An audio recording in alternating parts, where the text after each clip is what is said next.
Hospital, Cafe on the Square in Georgetown, Harper Talaka Funeral Home, and Jim Branham GMC Truck.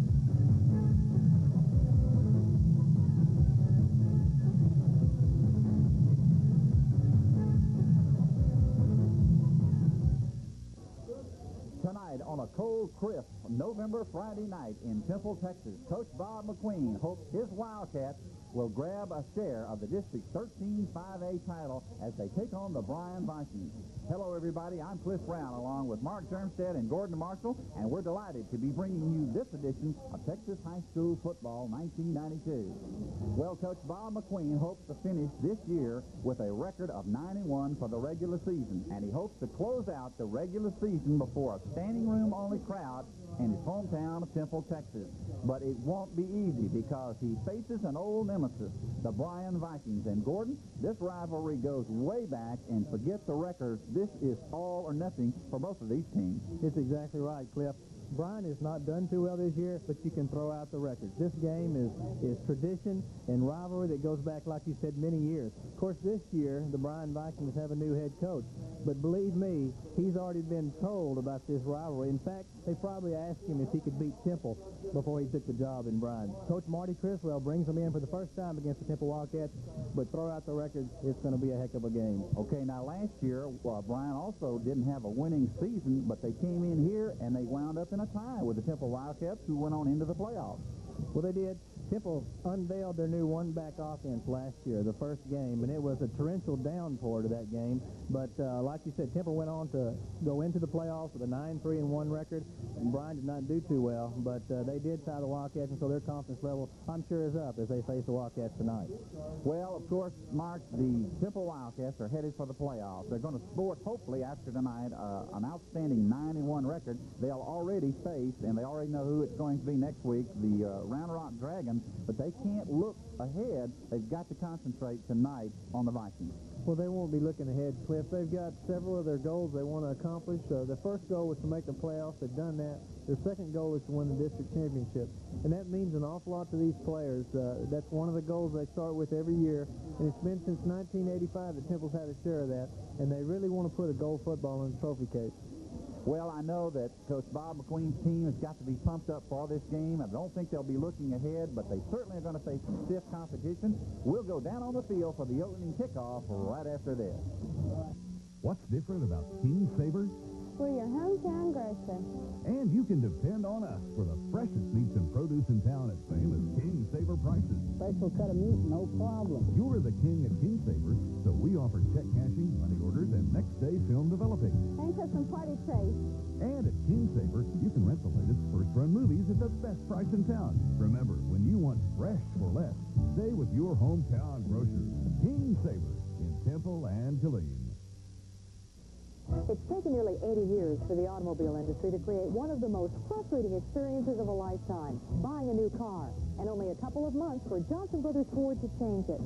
It's gone from an annoying game of wondering what the dealer is really willing to sell the car for, to walking the lot, seeing the discounted prices on the windshield, picking your color and options, and taking it home knowing you got the same great price as your neighbor.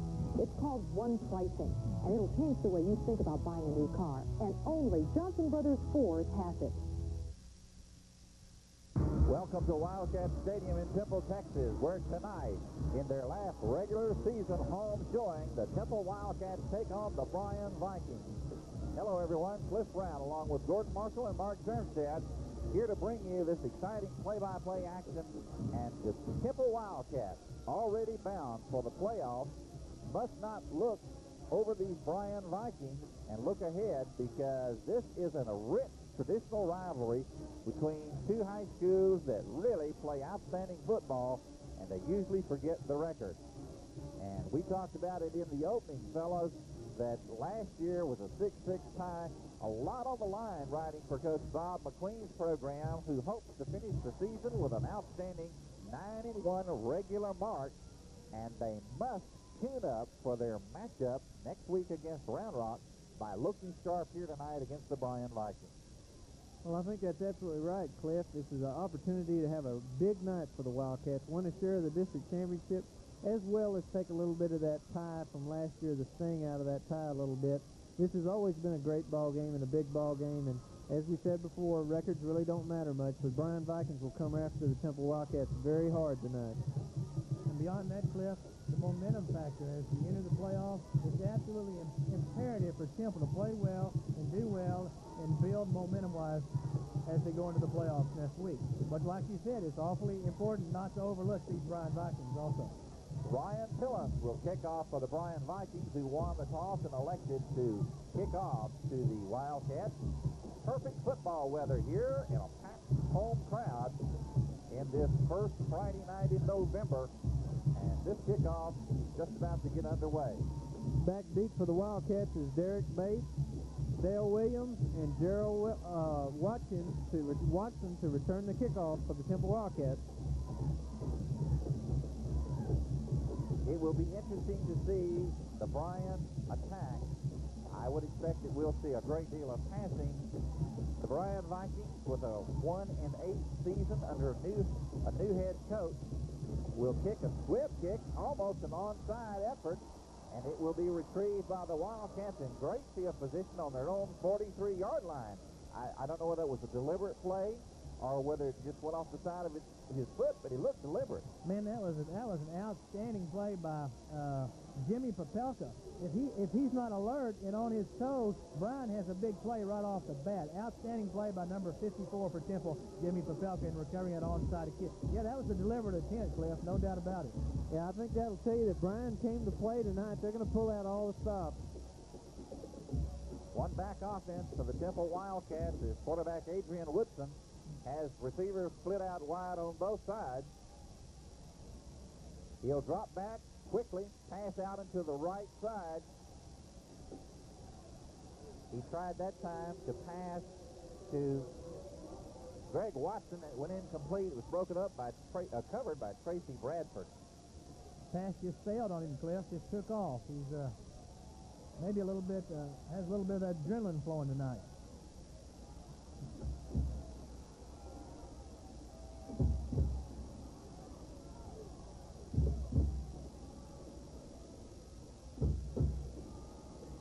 Multiple receivers out on both sides. Handoff to the fullback, straight up the middle. He'll cross the 45 up to near the 47-yard line as Delarius Wilson, the 150-pound junior fullback, carried the ball. Well, last week, of course, Dion Marion had a great night against Bryan with over 300 yards rushing, and so I'm sure the Wildcats will like to establish the run. But as Gordon alluded to earlier, Temple really would like to have balance and get momentum going in the playoffs, both throwing the football and running the football. 3rd down and 5 for the Temple Wildcats. Quick pass to Watson. A little look-in pass went complete. He's going to pick up a 1st down. Fine catch that time, and a great job of running to pick up the 1st down by Watson. He last week scored on about a 25-yard reverse for a touchdown. He's a fine runner. That's just a great example of his strength because, Mark, like you said, he was hit this side of the 1st down marker and powered his way to a first down for the Wildcats. Trip receivers to the left. Adrian Woodson again. Identical play, mirror play on the other side, complete, and it'll be close. It looks like he's going to pick up the 1st down. Yes, sir. They're saying it's 1st down, and so on consecutive passes, the Wildcats have driven all the way down to the Bryan 33-yard line. Well, the Wildcats moved into number 2 in the district on offense last week with that 511-yard performance against Ellison. So they've been looking extremely good on offense. Strip receivers right this time as Woodson looks over the defense. He's calling an audible at the line of scrimmage now. Hands off to Wilson. Got a lot of running room. He skirts around right in. Oh, my. What a nice run that time by Delarius Wilson, the fullback. Stopped finally by Ryan Green, Sparky Schuler, but not before he penetrates into the 19-yard line of the Bryan Vikings. And the Temple Wildcats look like $1 million starting their first offensive drive of the night. Very crisp. Looking very good, and Delarius is really running the football well tonight. Acceleration is outstanding. Trip receivers to the left this time. Wilson, big hole. He'll score. Easy touchdown. Temple Wildcats made it look easy that time. from 19 yards out. Beautiful cut, but just outstanding job by the offensive line sustaining their block so Delarius could pick his way up through the line. Just an outstanding play, and they're off to a great start. Gordon, what they're doing is with the triple receivers out on each side, they're spreading the defense out, particularly the defensive secondary, and once Wilson gets past the line of scrimmage, he's got acres to roam around in. With the 2 completions to Greg Watson, the open receiver forces Bryan's defense to come over, move the free safety over, and take Watson out of the play. And just as you mentioned then, Wilson, once he breaks through the line of scrimmage, there's not anybody back there to stop him. Danny Magana's kick was good, and so early here in the first period, the Temple Wildcats have wasted little time in scoring. They now lead 7-0, 10-12 in the first quarter. And that drive started at about the 30-something yard line, at the 43, correction.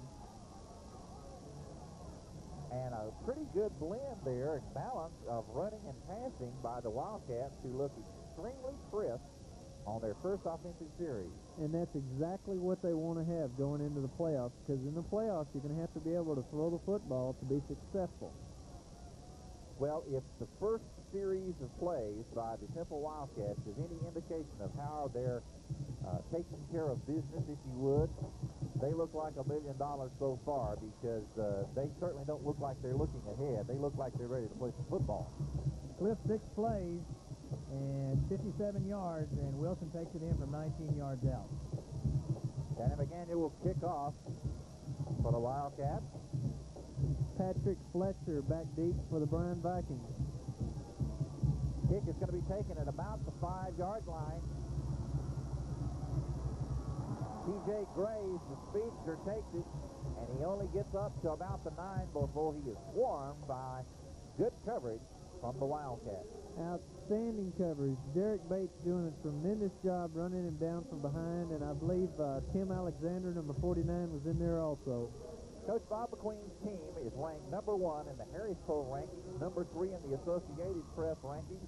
They want to improve their season record to 9-1, hopefully with a victory here tonight. Man in motion for the Bryan Vikings. Going to be a sweep around the left side. T.J. Graves will get the call.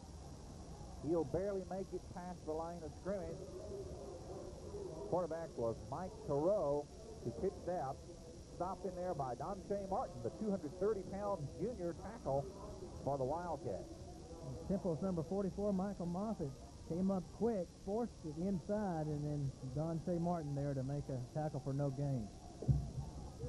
Second down and 9 for the Bryan Vikings. They send the receiver, Jason Gonzalez, out wide to the right. They send a man in motion along the left side. Straight drop back by Thoreau. He's going to try to pass to Gonzalez, and it's incomplete.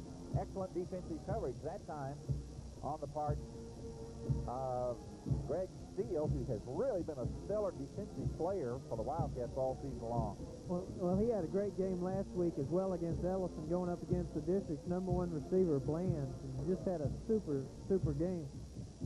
Bryan does have 2 outstanding running backs. Both of their running backs have almost 600 yards and are in the top 7 rushers in the district this year. And now we have trip receivers out to the left and an obvious third down passing, but he gives it on a draw. And that draw play just didn't go anywhere. That's Donche Martin again, coming off his attempted block by the offensive lineman, and there to stuff the draw play. Jeremy Gooch on the carry for the Vikings. They're going to have to punt. Punting for them will be Kevin Frost, the 205-pound senior. He'll be punting from his own end zone. Not a great deal of rush. Low punt. It'll take a good roll, and it's going to be bobbled and recovered by the Vikings. What a great turnover for them, as we see it downfield coverage by Ryan Green, alertly picking up that ball. Well, the short punt hits the ground and rolls, and the receiver tried to save a few yards and was unable to gain possession of the ball, and we got our first big turnover for tonight. Oh, and don't you know, those are the kind of turnovers and mistakes that give Coach Bob McQueen more gray hairs as he teams up for the playoffs. You just can't have that in postseason competition. Handoff right up the middle, this time to the fullback, Jeremy Gooch. He'll pick up maybe a yard up near midfield. Good defensive effort by the interior line of the Wildcats, led by Dante Martin, Mark Churchwell, Clarence Marion, and Dana Precedent. Well, last week against the Queen Kangaroos, the Bryan Vikings threw for 267 yards, so they had a lot of success through the air last week. Daniel Kruger out wide to the right for the Vikings. They're going to hand off instead to T.J. Graves. He's going to find some running room, and with a bit of dodging and weaving, he's finally brought down by Jonathan Berry at about the, make it the 48-yard line. That was a pretty good run that time for not a whole lot of yardage. The Wildcats had it defensed extremely well, and he got every inch he could out of that situation. He did a lot of dodging and weaving and running laterally, but he didn't get a lot of forward progress as it's 3rd and 5 now. Thoreau takes the snap.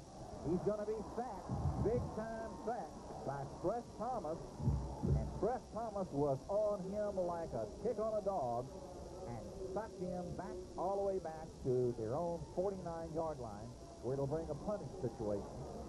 Beautiful timing on that blitz. I mean, he had the snap count and read it just perfectly and was on him before he took a step or two. He was just right on him immediately. So Kevin Frost will once again have to punt from his own 37. It's going to be taken without a return back on the Wildcat, make it the 24-yard line. Jerry Bates, the receiver of that punt. So far, the Temple Wildcats have shown strong defense, one mistake, and an outstanding offensive drive. It'll be interesting to see how they deal with this second effort. Well, the Temple defense continuing to play well, and even after the turnover, good opportunity for the Bryan to put some points on the board. The Temple defense rises to the occasion, and it's three plays and punt. One back offense, and the call will go to him, the fullback, Delarius Wilson, straight up the middle. I believe that might be Gerald Watson in there this time. Yes, it is. You're right. At fullback. You've got better eyes than I do, Mark. Got a good run. Marked it up to about the 27-yard line. 2nd down and 8. 6:42 here in the first period. The Wildcats of Temple leading 7-0 over the Bryan Vikings. Double receivers out to the wide to the left, one receiver out wide right. Roll out bootleg to the right, pass, but it's going to be out of bounds by Adrian Woodson. He was trying to hit Damian Johnson on the bootleg pass out to the right, and he just hit him as he went out of bounds. Boy, that was very, very close. He tried to drag the foot to stay in bounds. I believe he caught the football, but he was just slightly out of bounds. That was within a half a yard of being a completed pass on the inside of that. Very, very close. Very good. Very close. It was a well-executed play, just a little bit too wide. Bryan is coming up and challenging the Wildcat receivers, so you might look for a deep ball here in the not-too-distant future. Trip receivers out to the left this time. Shotgun formation. High snap.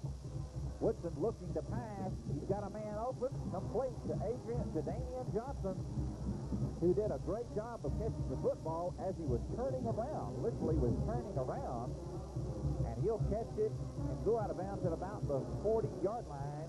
And that was good enough for a first. I thought at first that we were going to see Adrian run the ball. It looked like he had enough room, but instead he wisely elected to pass to Damian Johnson, the fine receiver. Well, that was an out route back to that left side. Of course, Adrian was in the shotgun formation on that play. A little slightly different look for the Wildcats. Handoff right up the middle to the fullback.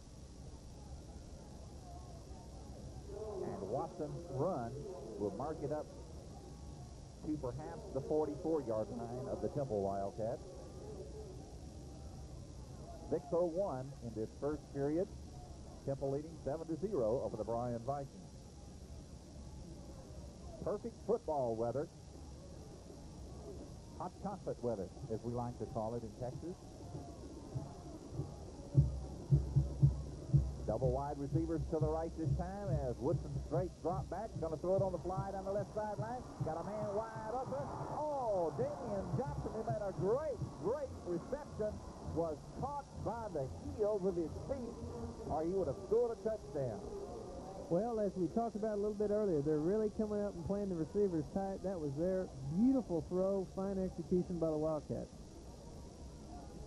The pass will go all the way down to be marked at the Bryan 15-yard line. We have a player down from Bryan on the field. We certainly hope that's not a serious injury to that youngster. Let's go back and take a look at that play because and review it because that was just, I don't know what kind of route it was, but he did a great job.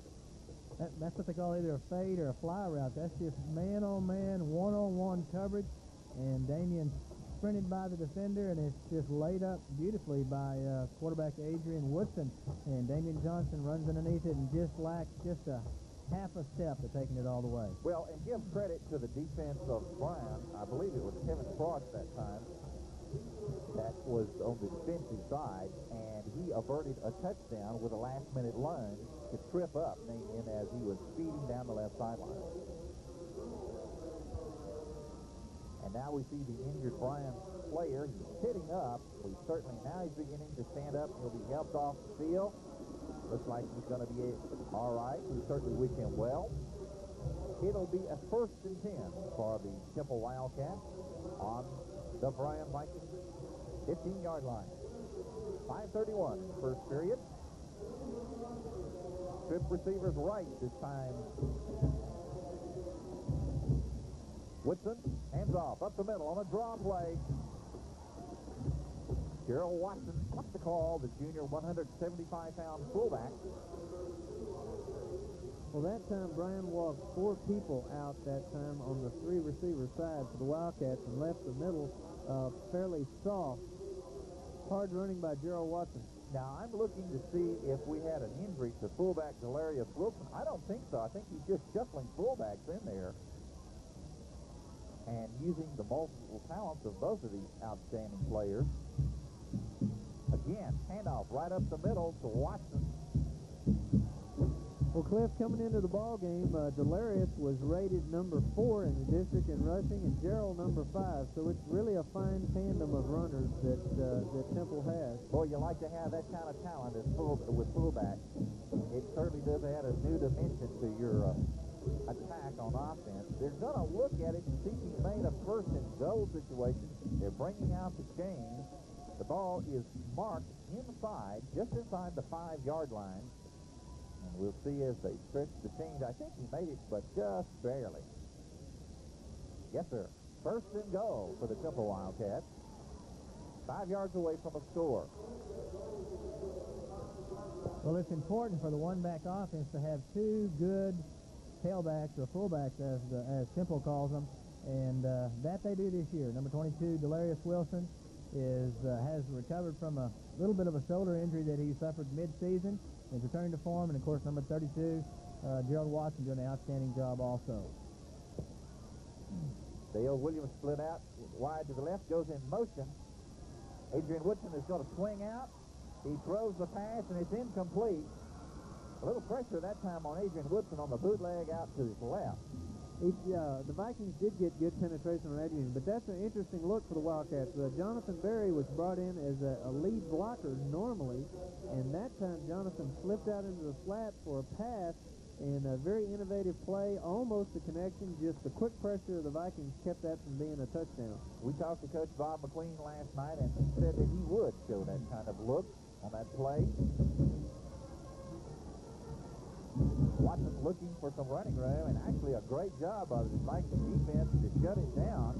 And here inside the 5, the Wildcats have found the defensive effort led by Kevin Frost of Bryan to be somewhat stiff. They have not made a yard the last 2 plays, 3rd down and 5. Clock counting down, 3:43 in this first period of play. Temple leading 7-0. Again, Dale Williams split out wide to the right. Greg Watson and Damian Johnson out wide to the right. Option quarterback keeper. He'll go in standing up. Touchdown, Temple Wildcats. Great play, and on the left side that time, Russell Goldsner did a super job. I believe he picked off 2 guys on the block that time, so Adrian could get in the end zone. Excellent play. Quarterback option keeper does the job with 3:24 left in his first period of play. With the Danny Magana attempting the extra point kick.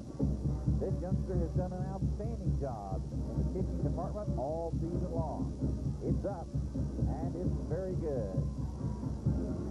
So, 3:24 in the first period. The Temple Wildcats holding on to a comfortable 14-0 lead. We'll be back for more right after this. The GMC Safari is already loaded with the largest standard V6 in its class and 4-wheel anti-lock brakes.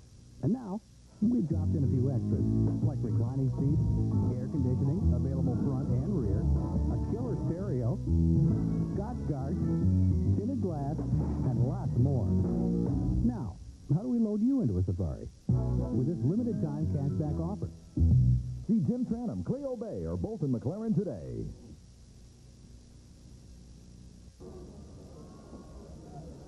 Welcome back to Wildcat Stadium here in the first period. The last 3 minutes of the first quarter as the Temple Wildcats get ready to kick off. They have just scored on a 5-yard quarterback keeper by Adrian Woodson to increase their lead to 14-0 over the Bryan Vikings. Looked pretty good on that drive too, Gordon. Cliff, that was a 77-yard drive in 9 plays, 5 running attempts and 4 passing attempts, and quarterback Adrian Woodson scoring from 5 yards out on the quarterback option. Magana's kick is going to be taken at near the goal line. Patrick Fletcher carries it and gets stopped at about the 12-yard line. Good defensive coverage that time on the kickoff by the Wildcats. I believe that was James Wright in there on the tackle for the Temple Wildcats again. Just outstanding coverage on the kickoff. And that the Bryan Vikings will start from inside their 15-yard line. So quarterback Mike Careau will try to lead the Vikings to a score. Strip receivers to the right. That time again he handed off to his fullback, Jeremy Gooch. Looked like about 7 or 8 Wildcats there to make the stop on Bryan's fullback, Jeremy Gooch. One of the people that we do not see in the lineup is Robert Simpson, one of the outstanding runners for the Bryan Vikings, the 170-pound senior. Also played quarterback some during the season, and he is not in the lineup at the moment. Careau, quick step back pass. He tried to hit Jason Gonzalez out to his right. It was incomplete and over his head.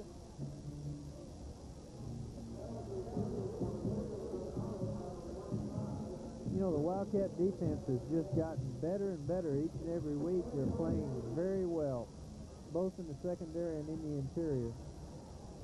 Last week, they certainly were tested in the passing department.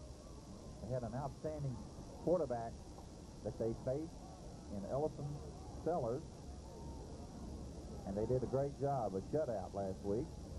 Careau, straight drop back, getting pressure. He'll be sacked. Great job that time by Donshane Martin and Mark Churchwell, who were just all over Mike Careau before he could unload that pass. And they'll mark the ball all the way back to the 10-yard line where they will face a 4th down and 15. I believe Joel Amos was also in there on defense for the Temple Wildcats. Kevin Frost will have to kick from midway in his own end zone, and you may see a rush on the punter. Yes, sir, they're going to try to rush it, and it looked like it got off. I don't think they got a part of it, but they made him shank it off his foot, and it'll go out of bounds at their own 40-yard line. There was great pressure by Tony Lott and the host of Wildcats. Tony may have actually gotten a piece of that ball. I'm not quite sure. But it was hard to tell whether he just shanked it or whether he got partial block. Well, he certainly created the distraction for the punter. Excellent field position as the Wildcats start on the Vikings 40-yard line. Strip receivers to the left. Wilson, single back. Goes in motion to the right. Straight drop back, quick pass. Oh, my, what a flanker screen pass that was. As we see Dale Williams. And what an outstanding job of blocking after Dale Williams caught the pass. It really was. Great job of just by everybody getting in front and making something happen. Of course, Dale cut back across, all the way back across the field on the quick screen and made a great run. Goes all the way down to the 24-yard line of the Bryan Vikings.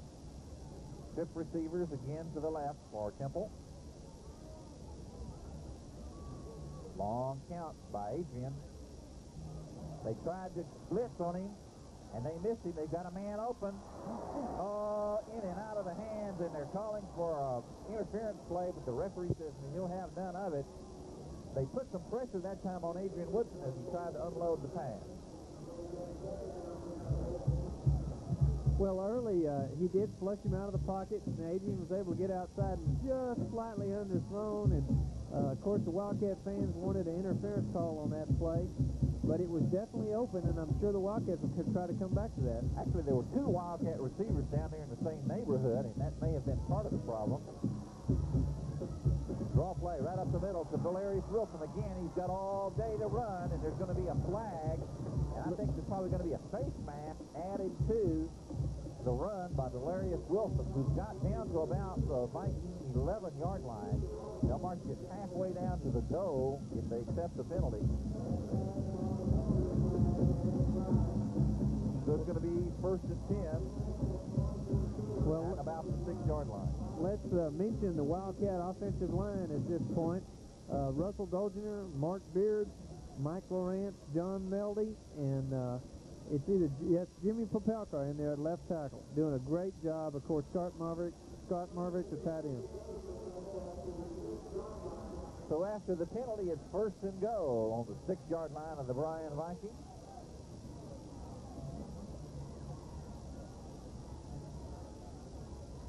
Woodson hands off to Wilson. He'll walk in. Touchdown, Temple Wildcats.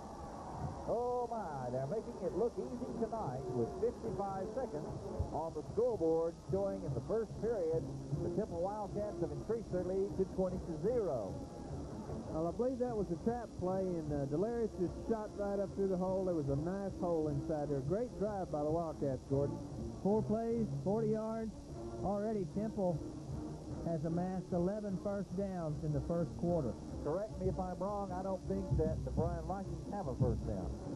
They do not. It's been 3 plays and punt for all 3 of their possessions. Danny McGaney's kick is up, and it's good. So with our score, the Temple Wildcats 21, the Bryan Vikings 0. Let's pause for this timeout. Gee Willie's now has the most exciting game in Central Texas. QB1, the interactive TV game where you play along during live professional and college football games and can compete for valuable prizes nationally. Large portions of great food and a lively and entertaining atmosphere sure to please the entire family. Gee Willie's, with the largest big screen TV in Central Texas and the only place you can play along with QB1, the interactive TV game. Gee Willie's, just east of the mall on the loop, Temple.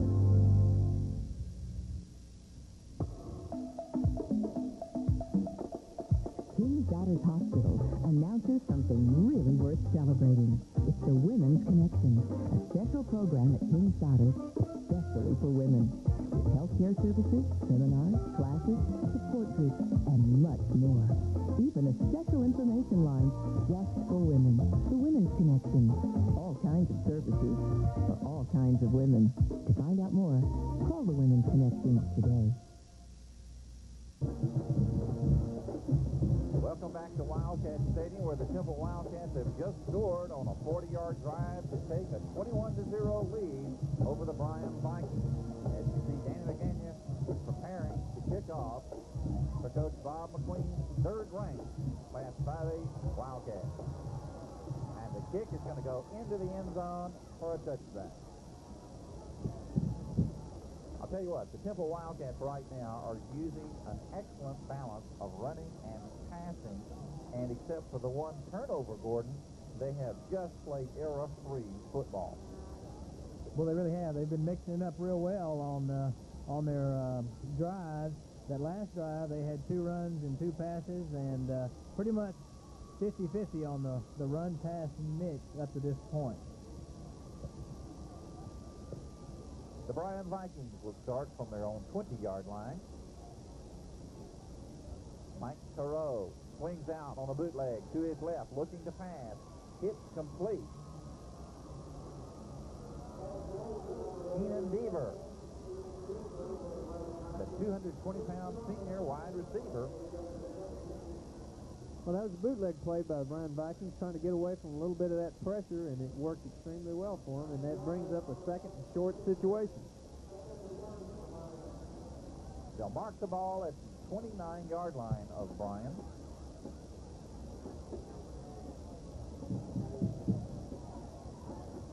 Again, two receivers out wide to the right this time. Mike Thoreau's going to hand it off up the middle. This time to Jeremy Goose, and Dante Martin is going to say hello to him, as does Prez Thomas on the defense. And he picked up maybe a half yard on the play. And they're going to say he picked up just enough to make a first down as we see the chains being moved forward. And that is their first of the night, isn't it, Gordon? That's correct. That's a first for the Vikings here. And of course, Mark mentioned that quarterback Thoreau last week had a great week passing. He just completed his first pass, and we'll see if he can get started. Well, that's the end of the first quarter with our score. The Temple Wildcats 21, the Bryan Vikings 0. We'll be back for more right after this. It's taken nearly 80 years for the automobile industry to create one of the most frustrating experiences of a lifetime, buying a new car, and only a couple of months for Johnson Brothers Ford to change it. It's gone from an annoying game of wondering what the dealer is really willing to sell the car for, to walking the lot, seeing the discounted prices on the windshield, picking your color and options, and taking it home knowing you got the same great price as your neighbor. It's called one pricing, and it'll change the way you think about buying a new car, and only Johnson Brothers Ford has it.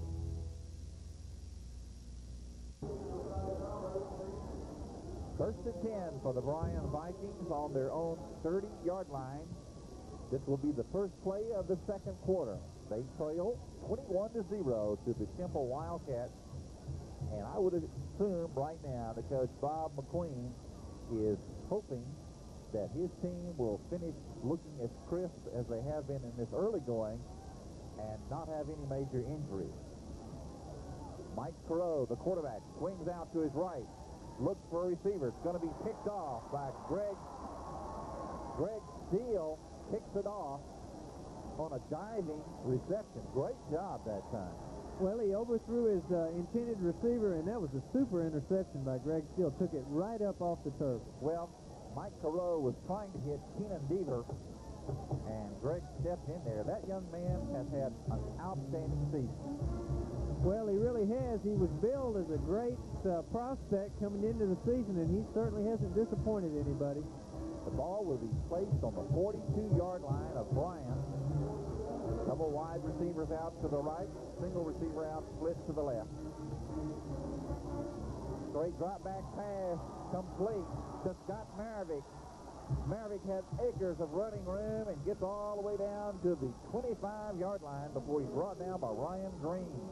Oh, what a nice pass play that was by Adrian Woodson, the Temple Wildcats quarterback. Well, Scott's made some big plays this year. That's his 16th catch, and coming into tonight, he was averaging almost 19 yards a catch. He's done a great job this year. In the few past games, Adrian Woodson has been off his mark somewhat in passing, but you couldn't tell it tonight because he is just as crisp as possible. Strip receivers to the left. Woodson to pass. Wide open to Dale Williams down the left side. Down to about the 14-yard line. Well, that time what Adrian saw was Dale Williams was uncovered. There was no one covering Dale Williams in the slot, and he just stepped back and dumped the ball off there. Just a fine read. And in two quick plays, the Wildcats are knocking on the door one more time at the 14-yard line. Second down, about 2. Corrected, first and 10. Strip receivers right this time as they send the fullback. Gerald Watson in motion to the left. Straight drop back. He's looking for a man. Oh, my goodness. He just overthrew Greg Watson, who was open on the play. just flatly overthrown, but that was a well-conceived play. He was definitely open. And perhaps he rushed the pass just a little bit there.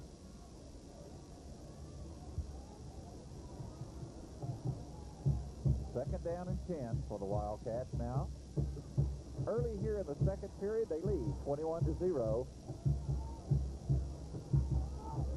Williams, Watson, and Johnson out wide to the right for Temple. Handoff straight up the middle to Gerald Watson. He may go in. I think he's going to be tripped up at about the 1-yard line.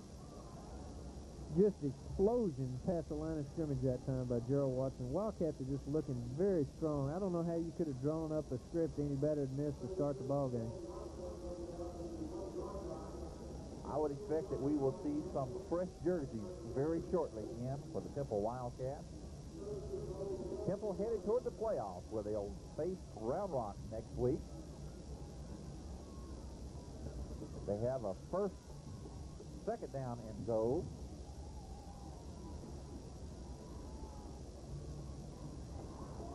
Touchdown, Temple Wildcats.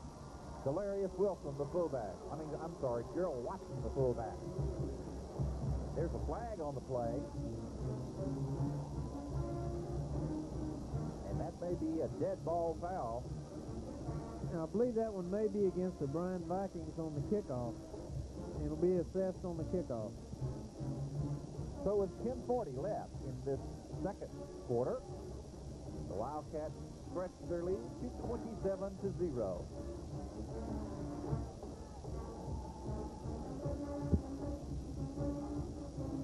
And the official indicates that yes, it is against the Bryan Vikings.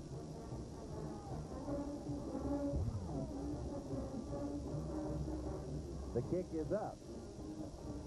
And it's good. Danny McGania splits the uprights one more time. 10:40 in this second period. The Wildcats lead 28-0. We'll be back right after this. I live alone, and I've come to appreciate having things my own way. One thing I've recently done is complete a pre-arranged funeral plan. Sure, I've got life insurance and a will, but pre-arrangement assures me the protection of my personal beliefs. It's not fair to leave difficult decisions to the family. And besides, it's my right to choose exactly what I want.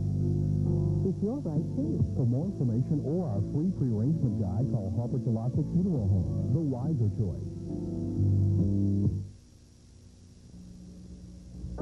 Gee Willie's now has the most exciting game in Central Texas. QB1, the interactive TV game where you play along during live professional and college football games and can compete for valuable prizes nationally. Large portions of great food and a lively and entertaining atmosphere sure to please the entire family. Gee Willie's, with the largest big screen TV in Central Texas and the only place you can play along with QB1, the interactive TV game. Gee Willie's, just east of the mall on the Loop, Temple.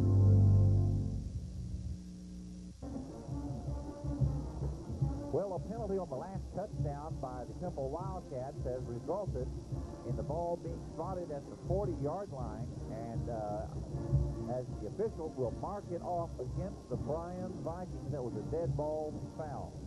Well, with the score being what it is, we may not see it, but of course this sets up an opportunity for an onside kick type play and not really give up a whole lot of yardage. But the Wildcats have been doing such a great job covering and keeping them inside the 20-yard line. Coach McQueen may elect just to kick the ball away here. Well, it's been a one-sided affair so far, Cliff. Temple already amassing 15 first downs, 220 yards, a balance between the run and pass, and still 10 minutes and 40 seconds left in the second quarter. Well, the score certainly is evidence of those domination of statistics, 28-0.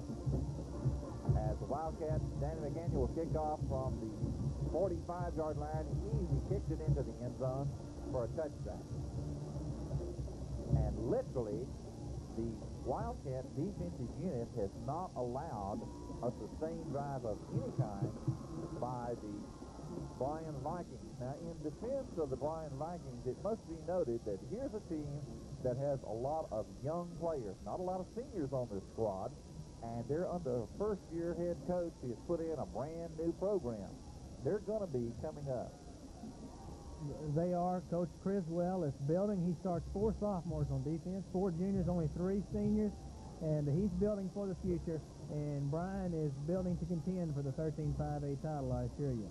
Jeremy Gooch, the fullback that time for Bryan, on a good run, brings the ball up to about the 29-yard line for a 9-yard pickup. Well, Coach Criswell won the state championship at Denison in 1985 and coached there for 11 seasons and won 7 district championships. So Bryan went out after Merrill Green retired and wanted to hire a quality coach, and it looks like they've got one. Fullback handoff that time again.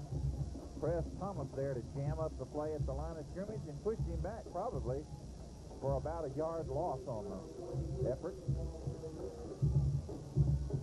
Over the last 3 weeks, you have seen the already strong defensive front wall of the Wildcats get even stronger. And I think probably one of the nice things for Coach Bob McQueen is some of his injured players who got hurt in mid-season are now back at full strength. And that's what you want going into the playoffs. A little movement on the line of scrimmage. We've got lots of flags. Well, last week, Kenji Milligan is out. He's not suited up this week. Got hurt last week against Elephant. But David Atkinson returned last week, and the Wildcats appear to be in pretty good physical condition going into the playoffs if they can maintain the same position and not have any injuries tonight. 5-yard penalty against the Bryan Vikings will move the ball back to the 24-yard line where they face a 3rd down and about a 6 situation. 9:14 here midway in the 2nd period. Bryan trailing 28-0 to the Temple Wildcats. Mike Thoreau sends his man T.J. Graves in motion to the left. He's going to pass, and he hits him complete, but the play is going to be stopped for a loss. He's going to pick up a couple yards, but it's going to be well short of the 1st down marker. That was tight end Deaver on the reception there, and he was just swarmed under by a host of Wildcats. Well, that sets up the punt, 4th down and 5. As we see Kevin Frost, who will be punting from his own 13-yard line.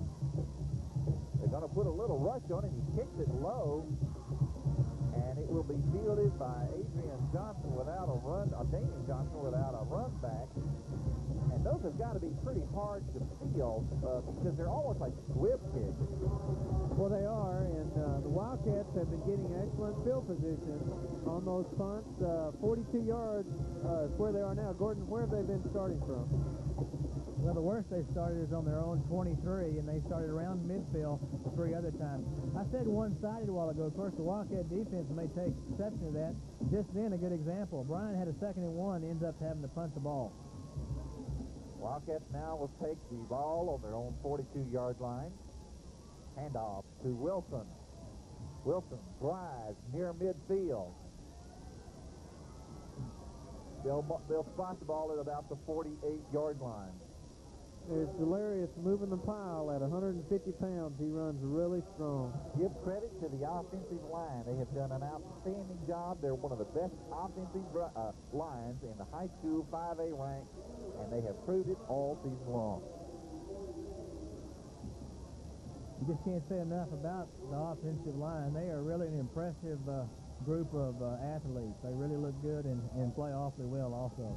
Jimmy Papelka, Mark Beard, John Meldy, Joel Amos, all of them done an outstanding job. Pass down the left sideline. It's a foot race to the end zone. Touchdown, Temple.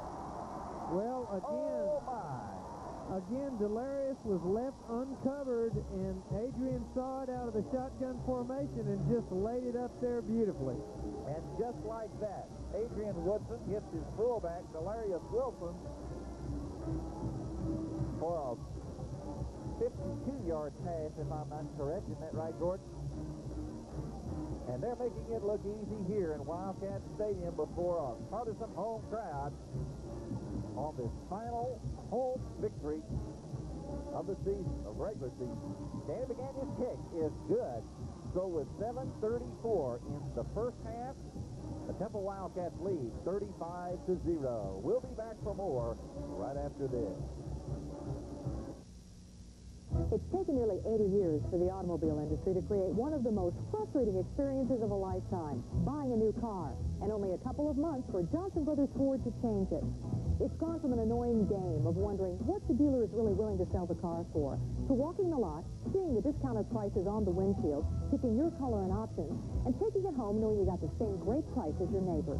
It's called one pricing, and it'll change the way you think about buying a new car, and only Johnson Brothers Ford has it.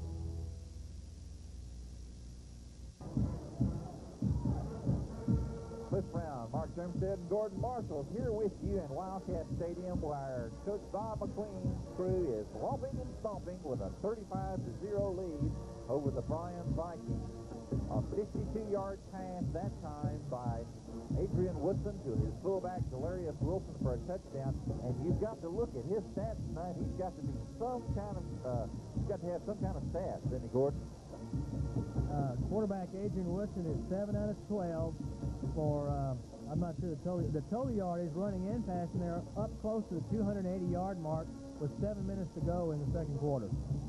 The kick is going to be taken at about the 10-yard line, and a good run back that time. That time, Trace Sands took it back all the way to his own 26-yard line, where the Bryan Vikings will set up shop. Good lick by Derek Bates on the kickoff return for the Wildcats. Yes, the Wildcat offense certainly has had the Midas touch. Quarterback Adrian Woodson, 7 out of 12 for 171 yards in the first half.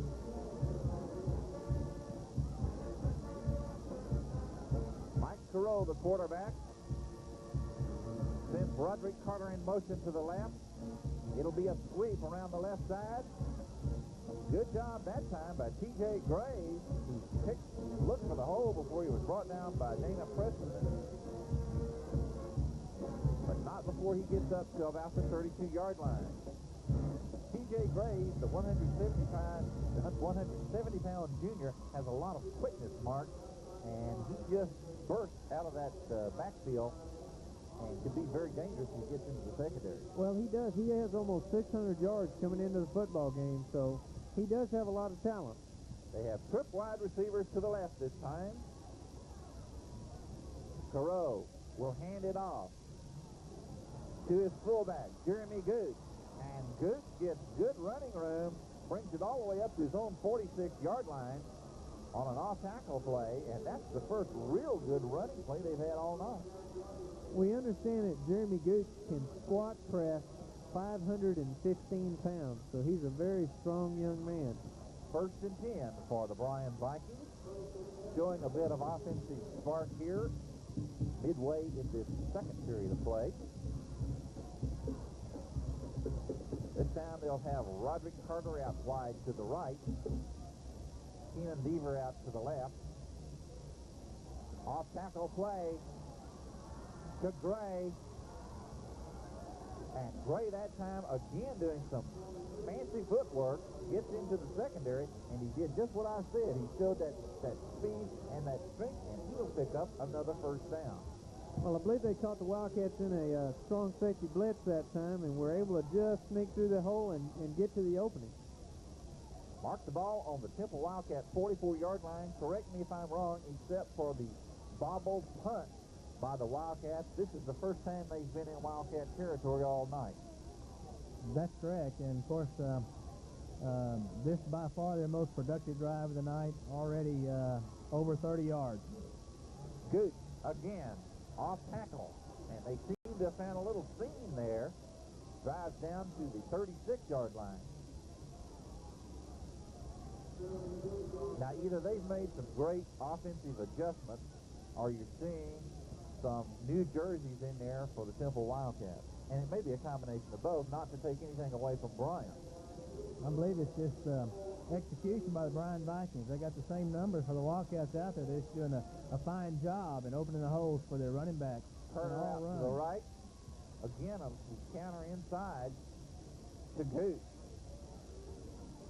By the way, Jeremy Gooch is a 225-pound senior, and he doesn't appear to be that big. He literally does not look that big.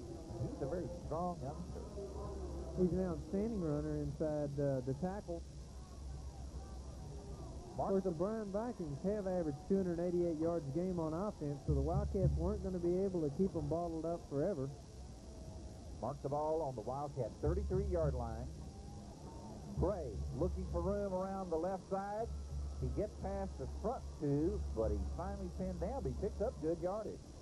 That was a fine run. He slipped through a couple tacklers there and picked up good yardage.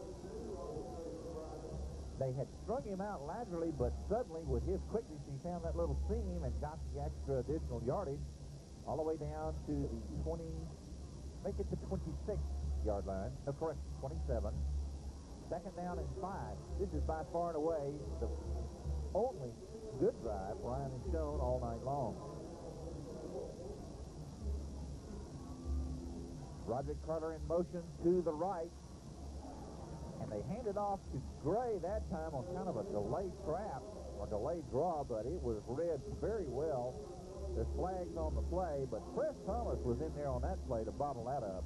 I believe the Wildcats are offside. It looked like the Bryan Vikings went on a little bit different snap count, and Temple was drawn off sides right before the play. This may give Bryan a first down. That is exactly what they have indicated as they prepare to mark it off. And with the penalty, the ball would be marked at about the 23-yard line, where it will bring up a 1st and 10 for Bryan. This has been a good effort by the Vikings, mostly on the ground. Well, in fact, all of it's been on the ground. I don't think they've tried a pass. Is that right? Six rushing attempts so far in this drive. Pitch back to Gooch. And he's brought down before he gets too much running room. Donshea Martin, Chris Thomas, and David Atkinson bring him down. Jeremy Gooch, the fullback for Bryan. That was a fine play by David Atkinson, rolling back into the play. Second down and 9 with the ball on the Temple Wildcat 21-yard line. The Bryan Vikings have triple receivers out to the right. Again, they hand off to Gooch. He's found a seam, and he just absolutely drives for 2 more extra yards after his first hit. Down inside to about the 14-yard line of Temple. You really need to stop him at the line of scrimmage, because once he gets going, Cliff, he's a strong runner. Whatever adjustments they have made on offense for Bryan has really served them well here on this drive. Split receivers out on each side now. Again, Gooch gets the call. Same play. I believe that was Joel Amos in there on the tackle for the Temple Wildcats.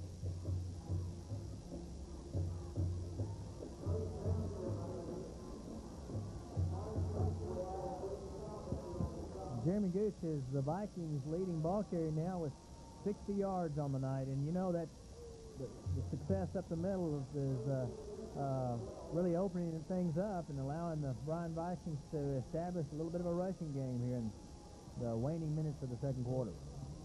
1st and 10 now. The ball just outside the 10-yard line. Careau handed it off. He'll score. Touchdown. Bryan Vikings, T.J. Gray. Well, that was a super drive by the Bryan Vikings, and it'll give them quite a lift going into halftime. Mike Careau, the quarterback, faked a bootleg to his right. He handed it off instead to T.J. Gray, who went in from about 11 yards out. And the Bryan Vikings get on the scoreboard with 2:04 left in the first half.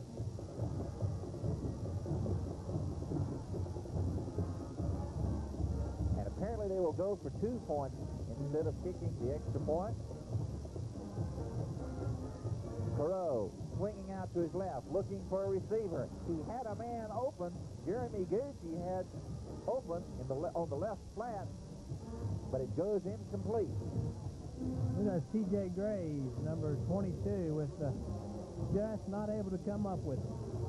With 2:04 left in the first half, let's pause for this timeout. The GMC Safari is already loaded with the largest standard V6 in its class and 4-wheel anti-lock front brakes. And now, we've dropped in a few extras, like reclining seats, air conditioning, available front and rear, a killer stereo, Scotch guards, tinted glass, and lots more. Now, how do we load you into a Safari? With this limited time cashback offer. See Jim Tranum, Cleo Bay, or Bolton McLaren today.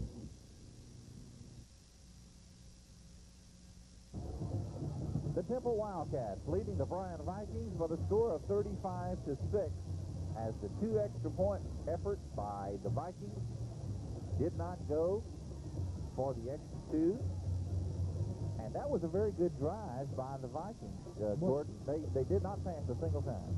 That was a great drive, 74 yards in 10 plays. Like you mentioned, all on the ground. Quite impressive. Maybe a case where it was just a little too late because they trailed 35-6.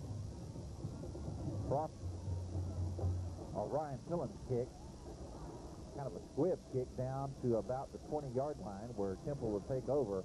Temple has not been able to get its kickoff return crew uncorked simply because they've been kicking those squib kicks, and they're not only very hard to field, but certainly does not give you an opportunity to return them. And it will be interesting to see the strategy here of Coach Bob McQueen's Wildcats in the waning moments of this first half.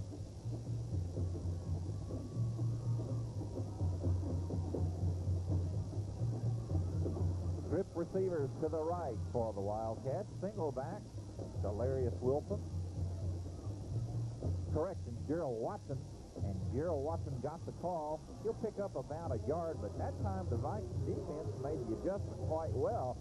And we are seeing new life both offensively and defensively on the part of Bryan.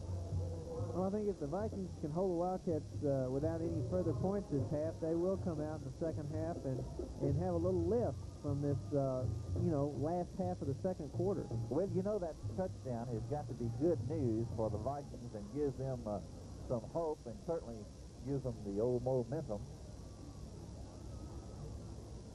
Second down and 9 as the clock continues to count down with 1:22 left in the first half.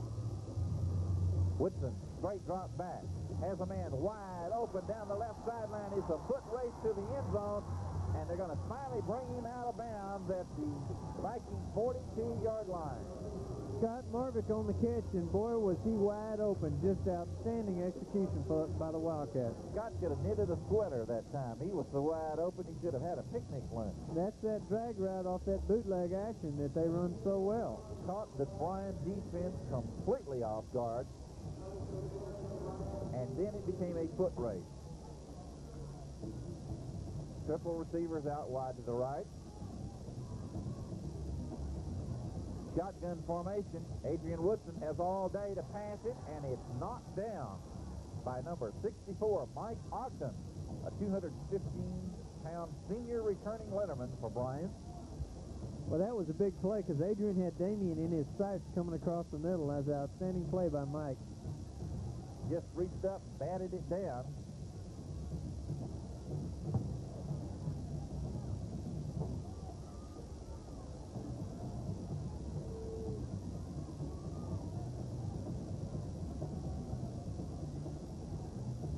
Triple receivers at the top of your screen as they send Wilson in motion to the left. Woodson looking for a receiver. Hits Damian Johnson. Johnson looking for running room. Cuts back. Gets all the way down to the 10-yard line before he's finally brought down. And 2 more steps, he'd have been into the end zone. Well-executed play. Damian does a great job on that. He likes to run that play. And, of course, Damian is a great runner. He's a great punt returner. And that's almost like getting a punt return when you get out there in the secondary like that. Interesting situation here with the clock rolling, 46 seconds and counting as they go into a quick formation. Woodson looking. He'll throw to the right, and it's going to be out of bounds, but it stops the clock. There is a penalty on the play. It may be defensive holding. I'm not quite sure, but it looked like somebody had grabbed the jersey. I think that the offensive line wasn't settled. I may be wrong. Well, the back judge is counting the number of Bryan Viking jerseys out there, and I haven't counted them, but that's what he was doing a while ago. And what do they got? Looks like they got 12 people out there. Well, Mark, you and I were both wrong. And Well, was absolutely. Eagle Eye Gordon was right there on top of it. That's right, Gordon. They could have used one of those 12 guys to hold him, though. It only proves that Gordon's a better counter than we are. Well, you'd think one of them would have covered Scott Marvick, the tight end for Temple that time, wide open, and I'll tell you the way those. just didn't see him. Yeah, I'll tell you the way the receivers have been getting open for the Wildcats. It's no wonder that Bryan would like to have 12 people out there. Just outstanding night for the passing game of Temple. They'll mark the ball down at the 5-yard line. Well, I believe 35 seconds on the scoreboard clock. I believe the Wildcats have all 3 timeouts remaining as well. So they ought to have a shot at getting this ball in the end zone. Woodson looking, throws a fly pattern. It's a jump ball situation. And that time he tried to throw up a jump ball situation to Horace Tisdale. But Tisdale was well defended that time by the Bryan defensive secondary led by Robert DeBose. Well, that was a similar play to the one they ran before, and they may come back to it again because it appeared Scott Marvick was open again on that play. And Temple Wildcats call a timeout with 30 seconds left on the clock. They face a second down and 4. And I think probably what you're seeing now is not a case of the Wildcats wanting to pour on the score. I think it's a matter of trying to execute and finish off a drive that really has been looking good. Well, they'll be put in these situations in the playoffs, and they're going to have to be able to execute in these situations. And, of course, the Vikings just got through scoring a touchdown, so they need to respond. Well, they certainly have answered that Bryan Vikings score with a drive of their own. Now, how far did that pass that was the key to this drive was about 40-something yards, wasn't it, Gordon? That was to Damian Johnson. The screen over the middle was 32 yards. It was from about the 42 down to just inside the 10. The statistics as well as the scoreboard heavily in favor of the Temple Wildcats. However, chalk up some for the Vikings because on their touchdown drive, they look really sharp in their ground attack. Well, the Wildcats break through from the huddle, and they're at the line of scrimmage now as Woodson is going to throw a little fly pattern. In and out of the hands. Oh, my goodness, as Eric Adams along the left sideline there. Correction, Damian Johnson went up for it. Just off his fingertips. Still, they have an opportunity to score with 3rd and 4. 3rd and goal, 4 yards away. Well, the Wildcats have been trying to throw that little fade route in the corner of the end zone, and I wouldn't be surprised if they don't throw some kind of pass route cut this time. Maybe a bootleg. Will get the call. Watch and see. He does. And he scores. Touchdown, Temple Wildcats. You're right on the money, Cliff. And there's a great catch by Delarius. He was bobbling the football a little bit and about to get hit at the same time. Adrian Woodson on the pitch out to Delarius Wilson got hit just as he pitched the ball. Delarius Wilson bobbled it and did a little juggling act. He did a great job of not only catching the football, but keeping on his feet, and it went in for the score. Outstanding concentration.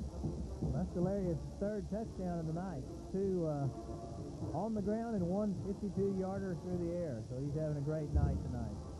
Well, coming into the ball game, Delarius had 12 touchdowns, so you say he's got 3 tonight? Danny Magana's kick is good, so with 17 seconds left in this first half, the Temple Wildcats on top of the scoreboard by 42-6.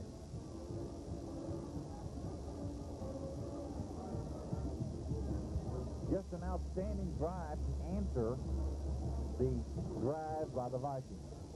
Well, if the Wildcat offense duplicates their first half performance, they'll have over 700 total yards at this rate. They're right at the 350-yard total yard mark through the first 2 quarters. Well, you know, Coach Bob McQueen right now has got to have his mind on the Round Rock Dragons, the next opponent in the first round of the Class 5A playoffs. That, by the way, that ball game will have the site to be determined tomorrow morning, Saturday morning.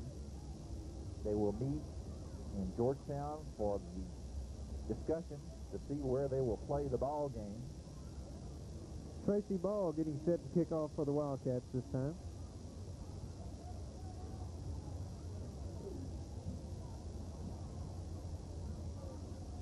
Back deep is number 30, Patrick Fletcher, number 43, Ryan Green, and number 22, T.J. Graves. The ball will be taken at about the 5-yard line. Nice seam up the right side. There's going to be a flag on the play, but a great job of returning the football by Patrick Fletcher. And we may have a clip on the play. Well, I didn't see. There was a big hit on the sideline. I didn't catch the other player, but one of the players was Derek Bates on a big hit on the sideline. Flag was thrown at about the 25 or 26-yard line. The way Greg Steele was getting up, that the other player may have well been Greg Steele. And it will be against the Bryan Vikings. Now mark it back to the 21-yard line. And I'm more curious why Danny McGaney did not kick off. I don't know whether he is injured or they just want to put some fresh blood out on the field.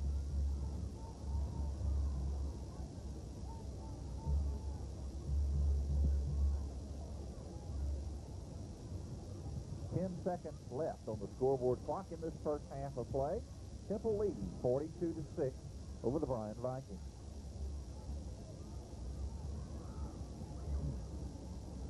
Mike Carroll, the quarterback, throws complete, but hit immediately at the 20-yard line.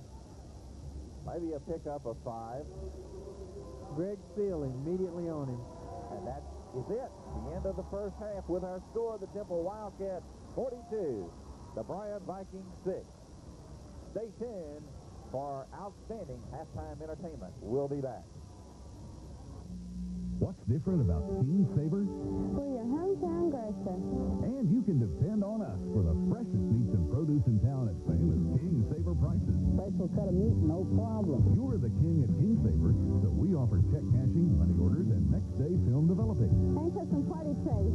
And at King Saber, you can rent the latest first-run movies at the best price in town. Remember, when you want fresh for less, stay with your hometown grocer, King Saber, in Temple and Killeen. Cafe on the Square in Georgetown is a very special place. People from all over Central Texas enjoy the unique atmosphere and delicious food. After a hard day, Cafe on the Square is a great place to relax for dinner. Choose from a variety of beautifully prepared entrees, including steak, seafood, and pasta. The Sunday buffet is special at Cafe on the Square. For brunch or Sunday dinner, all your favorite dishes are prepared and served with Cafe's own original charm. Cafe on the Square in Georgetown. There's just no place like it. Tonight, it's also my pleasure to present 2 Golden Wildcat Awards.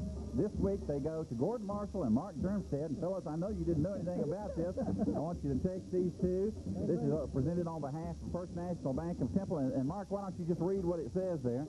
Presented to Mark Germstead on the 6th of November for being recognized an extraordinary individual within the Temple Independent School District in the city of Temple. This outstanding citizen has contributed extra efforts in the area of personal betterment and has furthermore greatly contributed to the improvement of the educational environments in Temple, Texas. All right, let's turn it around there and get a close-up shot, if we could, of the Golden Wildcat Award. We thank the First National Bank of Temple for sponsoring this. This award goes each week to outstanding volunteers and workers and supporters of the Wildcat program, and you couldn't ask for 2 greater fans or biggest supporters than Gordon and Mark. And so we appreciate what they have done all year long, and we congratulate them on being the Golden Wildcat Award winners for tonight. It's taken nearly 80 years for the automobile industry to create one of the most frustrating experiences of a lifetime, buying a new car, and only a couple of months for Johnson Brothers Ford to change it. It's gone from an annoying game of wondering what the dealer is really willing to sell the car for, to walking the lot, seeing the discounted prices on the windshield, picking your color and options, and taking it home knowing you got the same great price as your neighbor. It's called One Pricing, and it'll change the way you think about buying a new car. And only Johnson Brothers Ford has it. At King's Daughters Hospital, we deliver bouncing baby boys, bouncing baby girls,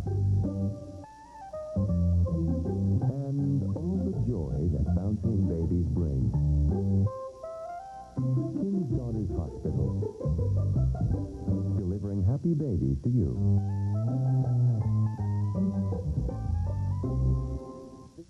On the field right now is the outstanding Temple High School Marching Band.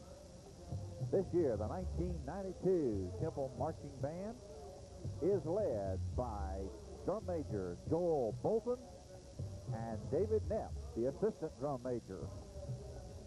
The band officers for this year are Jill Jackson, president, David Knapp, assistant drum major, Joel Bolton, head drum major, and Jenny Spikerman, vice president. Also, Todd Latham, treasurer, Wendy Adams, reporter, Jamie Beamer, secretary, and Ashley Kreitz, historian. Also, Chad Martin is a band officer. So let's go down on the field now and enjoy some of that outstanding Temple High School Marching Band entertainment.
performance by the Temple Wildcat Band.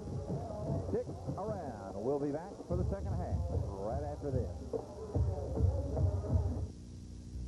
You know, I've earned the trust of these kids and their parents, and I look to people that I can trust for my will, life insurance, and recently a prearranged funeral program. I chose the people that this community has trusted for years. By planning ahead, my family is protected financially and emotionally. Trust. That's what it's all about. For more information or our free pre-arrangement guide, call Harper Kolosik Funeral Home. Harper Kolosik, the wiser choice.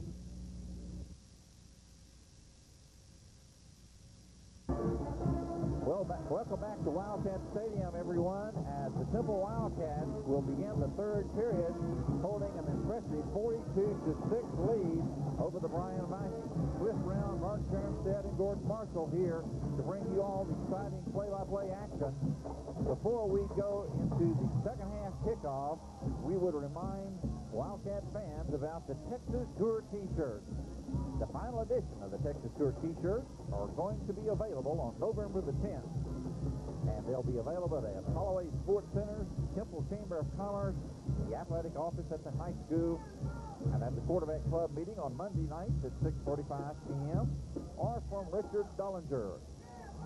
These will be limited in numbers, and they're probably going to sell very quickly as the Wildcats go into the playoffs, so you want to be sure and get one of those Texas Tour T-shirts. The Wildcat flags, by the way, the quarterback club is selling a 3-foot by 4-foot, 8-inch Wildcat flag, and those flags are on a blue background with a Wildcat logo and Temple in white. Now, the cost is, of course, $30 for a single-sided flag and $15 more for a double-sided flag.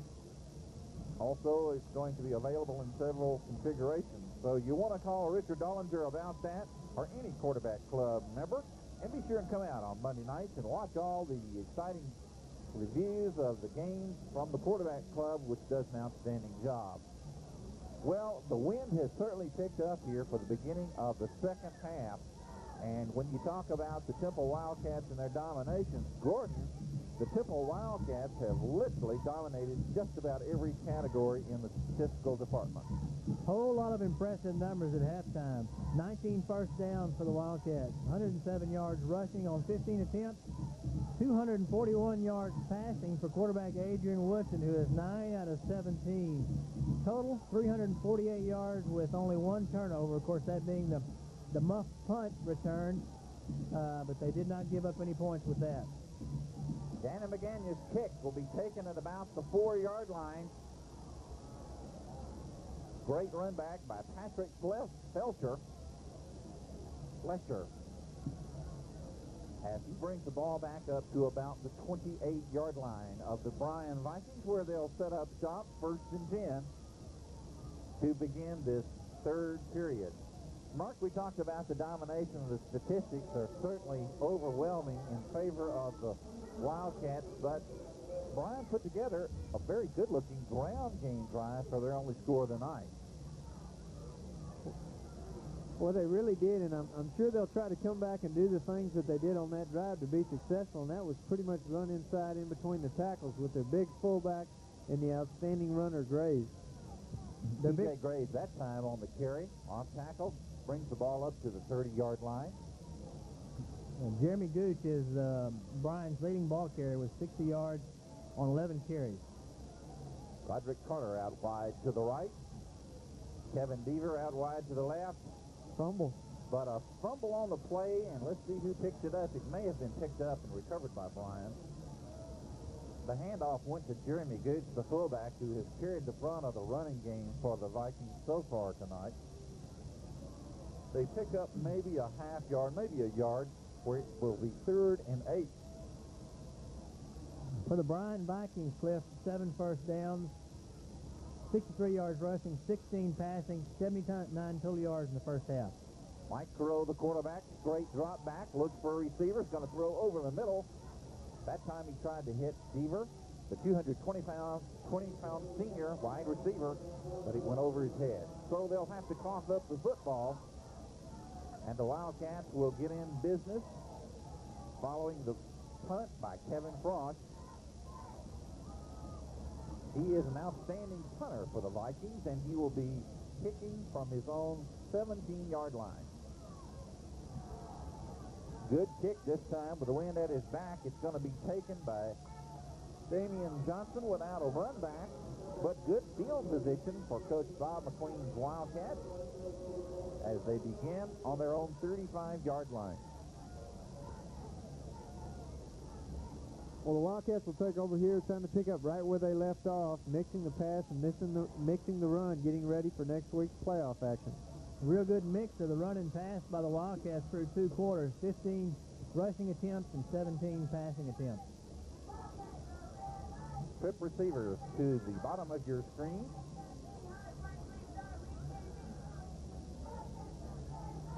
Adrian Woodson looking for a receiver. Finds Dale Williams right across the middle. Complete and brought down just inside Viking territory at midfield. Well, the Vikings came with everybody but the kitchen sink that time on a blitz and played total man coverage in the secondary. Adrian read it well and just perfect execution by the Wildcats. Coach Bob McQueen has got to be very pleased with the execution of both his offense and defense tonight. They have played just about error-free football. And that's what he was looking for, not only to claim a share of the district championship, but momentum into the playoffs. Trip receivers to the top of your screen as we see Gerald Watson in motion to the left. Woodson being pursued, but gets the pass away.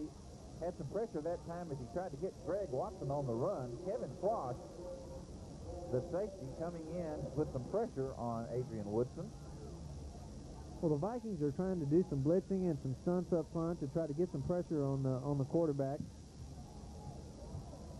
We were talking at halftime during the break about the red line and the varsity move-up. And Mark, you and Gordon experienced that. You might want to tell us a little bit about that. Okay, let's check this play, and we'll come right back to that. Woodson calling an audible at the line of scrimmage. He'll hand off to Gerald Watson up the middle, and Watson will get near the 45-yard line before he's brought down. Well, Cliff, there's a side of the dressing room for the varsity, and then there's a side for the underclassmen and the non-varsity players, and there's a red line. There's a red painted stripe on the side as you go into the varsity dressing room, and when you make the varsity, that's called crossing the red line, and it's quite a thrill for all the players that have done that. Another big tradition for the Temple Wildcats, who are rich in tradition, I might add. Shotgun formation. Woodson getting pressure. He's going to get it away to Greg Watson, but it's incomplete. And that time, a good read and a good rush by the Bryan Vikings. Well, the Vikings are still playing very hard. They're trying to do some things on defense and disrupt the Wildcat offense. Very successful. And their attempt there, that'll bring up Richard Mata for his first punt attempt of the evening. Mata will be kicking from his own 38-yard line. Bryan looks like they're coming on an all-out block on this punt return. Single receiver back. Good punt by Mata. And it will be whistled at the 25-yard line with no run back. So the Bryan Vikings showing some spirit and spunk there and stopping the Wildcat drive will take over on their own 24-yard line. This does not look like a team that's trailing 42-6.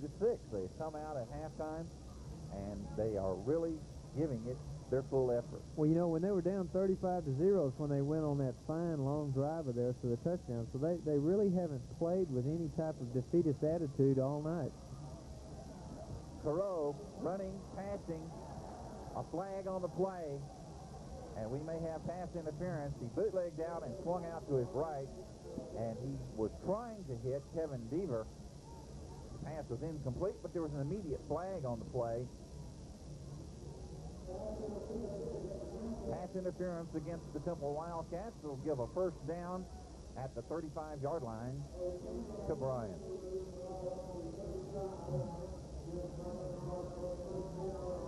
This is not a place where I'm sure Coach Bob McQueen wants to see his Temple Wildcats go to sleep. They have a commanding lead, but they certainly do not want to get lulled into a situation that will put them in jeopardy. Counter play that time by the fullback, Gooch. Crosses up to about the 37. Joel Amos, Jonathan Berry in there stuffing the play. Now, Coach McQueen's going to want to finish this game on a high note, very strong. Trez Thomas also in on the tackle. The Temple Wildcats hope to up their season record to 9-1 for the year and will become shareholders of the District 13 5A crown should they go on to victory. Great defensive effort that time, in part by Joel Amos, who also plays on offense. He did a great job in stopping the running play of Jeremy Gooch. And that'll bring up a 3rd down and long, 3rd and 8 for the Bryan Vikings. Well, Joel has played a lot of defense this evening with Kenji Milligan being hurt, and Joel does a great job whether it's on defense or in the offensive line. Jason Gonzalez out wide to the top of your screen as Mike Careau drops back. He passes. He hits complete.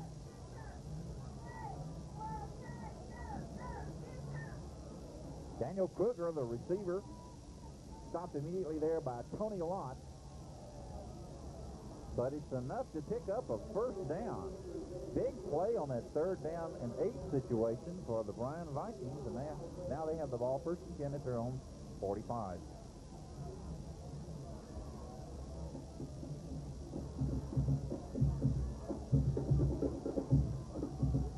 Mark Churchwell, Joel Amos, and Don Shea Martin and Dana President to set the defense on the line. Perot bootlegging around to his left.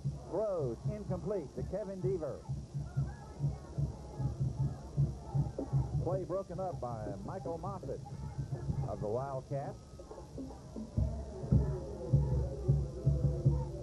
Well, they've really tried to go to Deaver on a lot of drag route bootleg type action, and the Wildcats responded extremely well that time. Big play by Michael Moffitt. The one thing that Bryan Vikings have done well in this early going of this second half has been control of football. 2nd and 10, and immediately whistles blow before they can get the play underway. I believe that's going to be a legal procedure against the Vikings. I believe the right side moved just a little early. Interesting to note, Gordon and Mark, that the Temple Vikings have had a number of occasions where they had short yardage, and penalties have thrown them into long yardage situations and stymied their drive.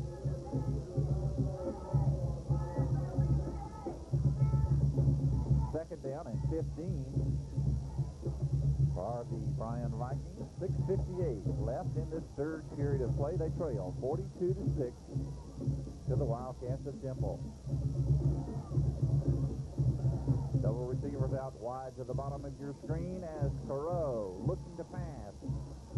Has a man open, but broken up brilliantly that time, in part by Derek Bay, who was right on the money. And there's a Wildcat down on the field, but it looks like he's going to get up. That's Michael Moffitt, and it looked like Derek, when he was diving for the ball, came across and actually ran into his own player, and it looks like his knees hurt just a little bit. He is trying to walk off the field. That was an outstanding play by Derek, because that ball was on the money. That was a strike, and Derek made a great move on the ball.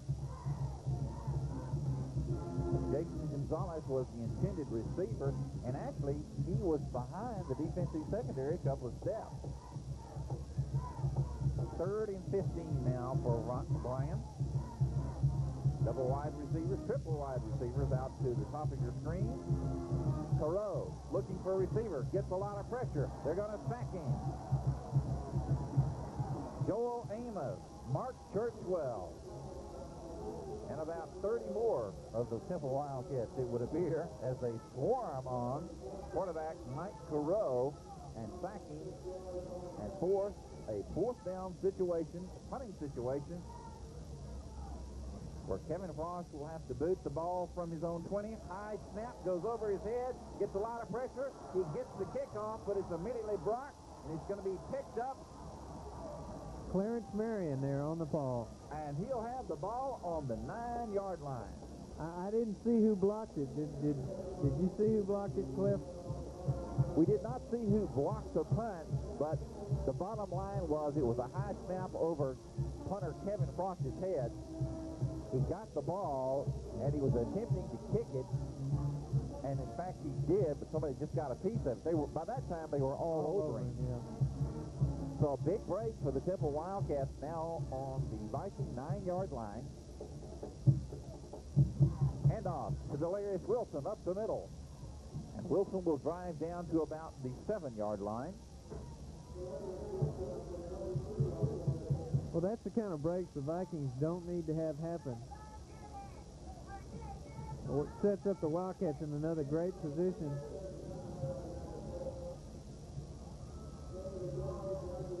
.544 left in the third period of play. Temple Wildcats ranked number 3 in the state in Class 5A, number 1 in the Harris Poll rankings, and they're knocking on the door one more time. Double wide receiver split out to the right. Woodson, straight drop back, looks for a receiver. And that ball is batted down, if I'm not mistaken, by number 55 of the of the Bryan Vikings, Danny Starr, who did a great job knocking down Adrian's pass. Did an outstanding job getting his hands up, getting in the quarterback's face, and making a big play for the Bryan defense.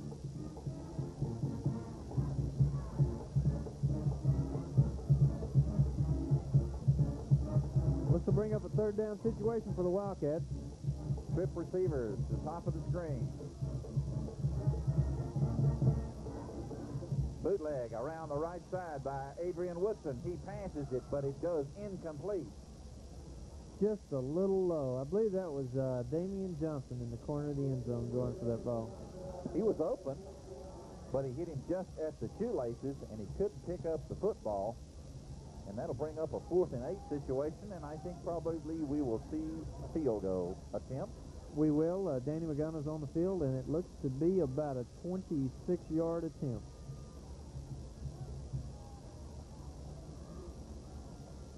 Danny Magana last week kicked 2 field goals.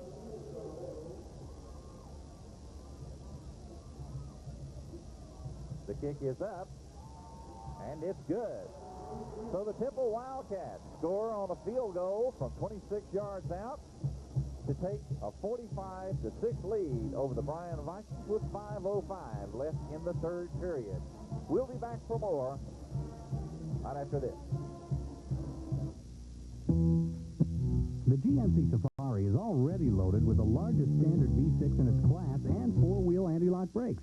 And now, we've dropped in a few extras, like reclining seats, air conditioning, available front and rear, a killer stereo, Scotch guards, tinted glass, and lots more. Now, how do we load you into a Safari? With this limited time cashback offer. See Jim Tranum, Cleo Bay, or Bolton McLaren today. What's different about King Saver? We're your hometown grocer. And you can depend on us for the freshest meats and produce in town at famous King Saver prices. Special cut of meat, no problem. You're the king at King Saver, so we offer check cashing, money orders, and next-day film developing. And custom party trays. And at King Saver, you can rent the latest first-run movies at the best price in town. Remember, when you want fresh for less, stay with your hometown grocer, King Saver, in Temple and Killeen.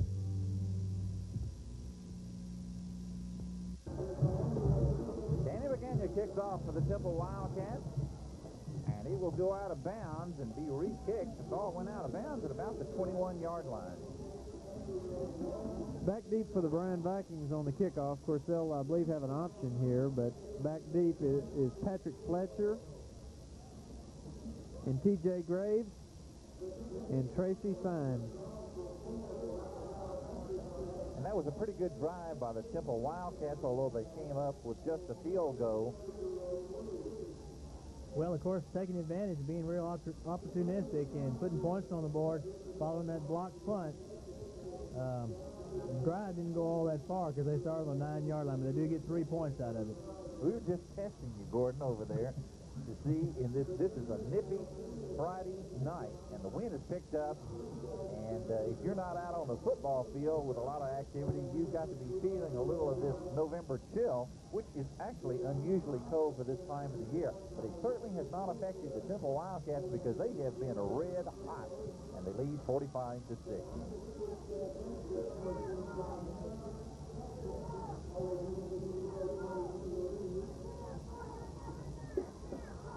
Once again, Danny Magana will kick off for the Wildcats.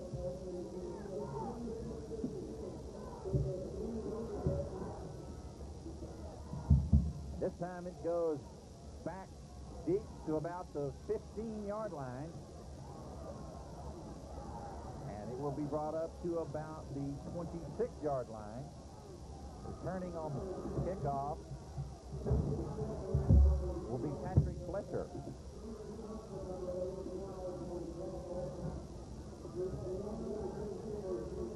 Or did I miss it there, Mark? Yeah, I believe that was Tracy Sines, number 20 for the Bryan Vikings, returning that football. See, when it gets cool at night like that, my eyesight begins to go. The Bryan Vikings operating on their own 26-yard line. And before they can get the play off, we have whistles and flags.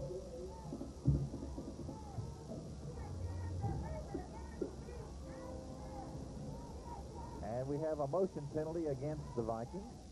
They'll mark it back 5 yards, where it will be 1st and 15.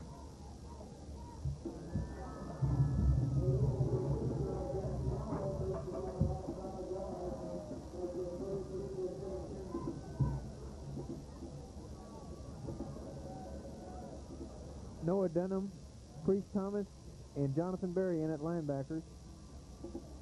Roderick Carter out wide to the top of your screen. Pitch out to Gooch. And Gooch goes off left tackle, and he'll drive the ball up to about the 32-yard line before he's brought down by Priest Thomas.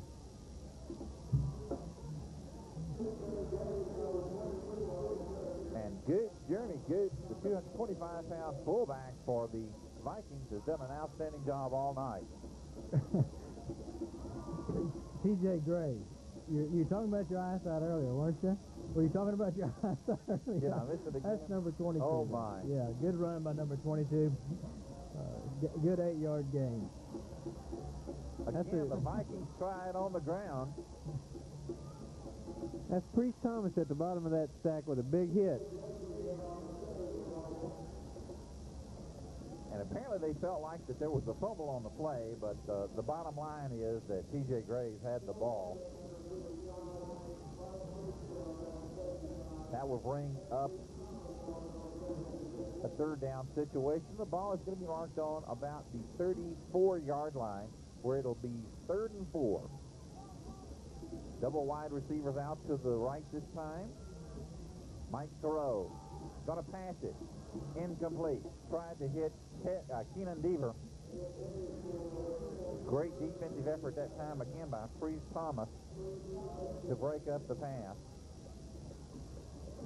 Well, back deep for the Wildcats will be Damian Johnson and Derek Bates. Once again, Kevin Frost, the 205-pound senior, will punt the football for Bryan from his own 20-yard line. The last time he tried this, the snap sailed over his head. This one is low, and he's bobbled it again, and it's going to be picked up and run in, maybe. No, not quite. They're going to rule the ball dead by Greg Steele, who alertly grabbed the football. The last time the center snapped the ball over his head, this time he dribbled the ball to him, and an alert defensive surge by the Wildcats gave them the football. Once again, they have it on the 19-yard line of Bryan. Well, that's a new the new rule comes into effect. You can advance the ball, but the referee is going to rule that a muff. That means that Kevin Frost never had control of it, so they're going to rule it a muff, and it comes back to the 19-yard line. Double wide receivers out wide to the right, but it looked like there was a fumble on the play. And they're saying that the Wildcats lost it. Big turnover that time. Kevin Deaver apparently picked up the fumble for the Vikings, and they'll get it right back at the 20.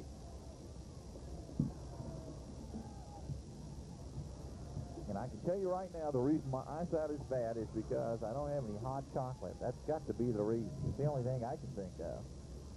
Certainly not age. Has to be the hot chocolate. on this nifty, windy November night. Mike Careau drops back, looks for a receiver, finds one, hits it complete up at his 30-yard line, and this time he hit Jason Gonzalez. Well, that was a fine throw, excellent throw that time. He was brought down, Gonzalez was brought down immediately by Greg Steele, but the ball is still going to be marked at 32, where it's a 1st and 10 for the Vikings.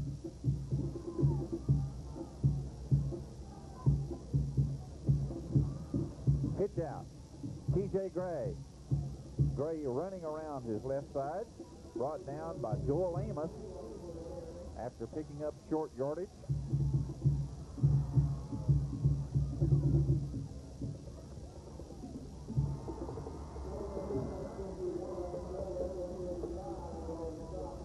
That'll bring a 2nd and 7 for Bryan.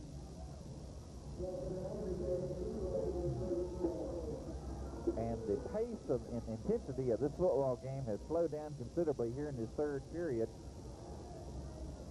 Again, the handoff for short yardage goes to T.J. Gray, stopped by Joel Amos again. And he might have picked up a couple of yards. They'll mark it at the 37-yard line. That'll bring up a 3rd and long.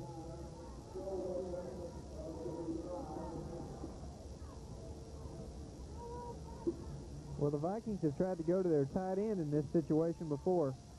Mike Careau looking, flushed out of the pocket. He sprints down the left sideline. He's got some running room. Good run as he's finally run out of bounds at the Wildcat 35-yard line. Nice job that time by Mike Careau, who had to scramble on that play. Well, he really did. He was definitely looking to Keenan Deaver, but he was well covered, and he pulled the football down and found an outside running lane. A big 1st and 10 for the Bryan Vikings. A great job of running. The Wildcats looked like they had him trapped, and he squirted out down the sideline for a good gain. Careau again looking for a receiver, finds one, hits Kevin Deaver, and Deaver still on his feet. Outstanding 2nd effort by that young man as he brings the ball all the way up, all the way down to the 17-yard line of Temple. Well, he's 220 pounds and a strong runner when he gets in the secondary. And suddenly the Bryan Vikings have found new life here. With 1:19 left in this 3rd period of play, they're beginning to knock on the door of the Temple Wildcats. Temple still holding a 45-6 lead. Bryan now with the 1st and 10 on the Wildcat 17. Again, T.J. Gray looking, finds room, draws down to about the 12-yard line before Noah Dunham brings him down.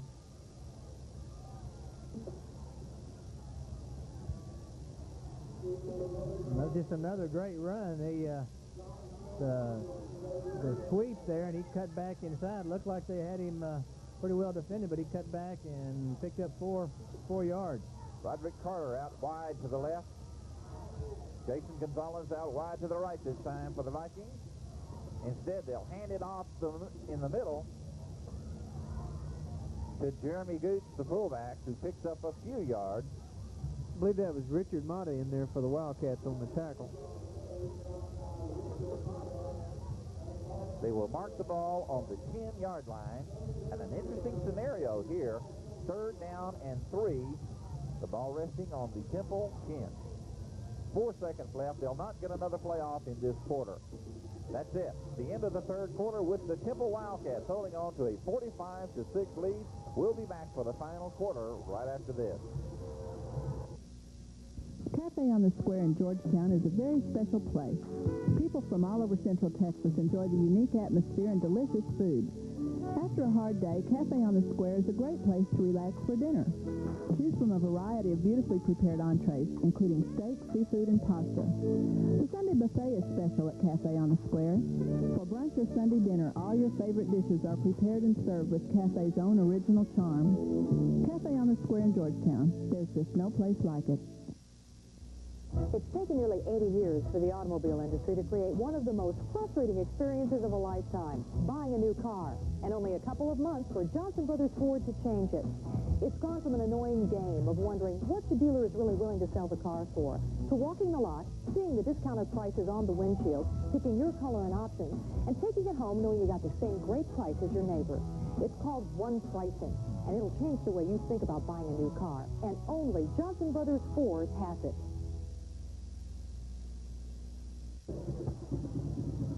Welcome back to the fourth and final quarter of the match between the Temple Bryan Vikings football contest, in which Bryan has the ball on the 10-yard line of Temple. T.J. Gray got the pitch that time on a 3rd-and-3 situation. He gets down to about the 5 to see where they spot it. First down. Well, it's an impressive drive by the Vikings. They started at their own 20-yard line and have marched down the field. The big play coming from quarterback Mike Rowe on the 29-yard run, and there, 1st and goal at the Wildcat 5 now. That was a big play, by the way, for the Bryan Vikings. So it's 1st and goal now. As Mike Thoreau, the quarterback, looks over the defense, he's going to pitch it to Gray again. Gray looking for the seam. He'll walk in. Touchdown, Bryan Vikings. From about 5 yards out. And 2 plays deep into the 4th period, they have scored their 2nd touchdown of the night. Well, he saw that hole in the line, and he just went for it. That was a fine job by T.J. Gray. Give credit where credit is due. The Bryan Vikings have not given up at all, despite being way, way behind on the scoreboard. You really got to be impressed with them. They had a great drive there and great execution. They'll go for 2. And they won't make it, as quarterback Mike Thoreau is swarmed before he can find a little seam. Looked like he was going to try to bootleg it out there, but he couldn't find anything as the Wildcat defense just shut him down. So twice they've gone for 2 extra points, and twice they have failed, but nevertheless, they scored a touchdown, and now the score is the Temple Wildcats 45 to Bryan Vikings 12. An interesting scenario here as we get ready for the kickoff, Mark and Gordon, because undoubtedly we're going to see some fresh faces very soon in this ball game for Temple. Well, I think we will. There's 11 minutes, 30 seconds left to go in the ball game. The starters have played for 3 quarters. Coach McQueen may very well try to get some work for his backup guys. 9 plays and 80 yards for the Bryan Vikings on their last touchdown drive. T.J. Gray scores his 2nd touchdown of the night from 5 yards out. Impressive drive by the Vikings. You know, the Vikings have looked good on both of their touchdown drives. They've done a real fine job of executing the 2 times that they have managed to score. You got to give them credit for a never-say-die attitude. They're coming at you. Ryan Tillman to kick off for the Bryan Vikings.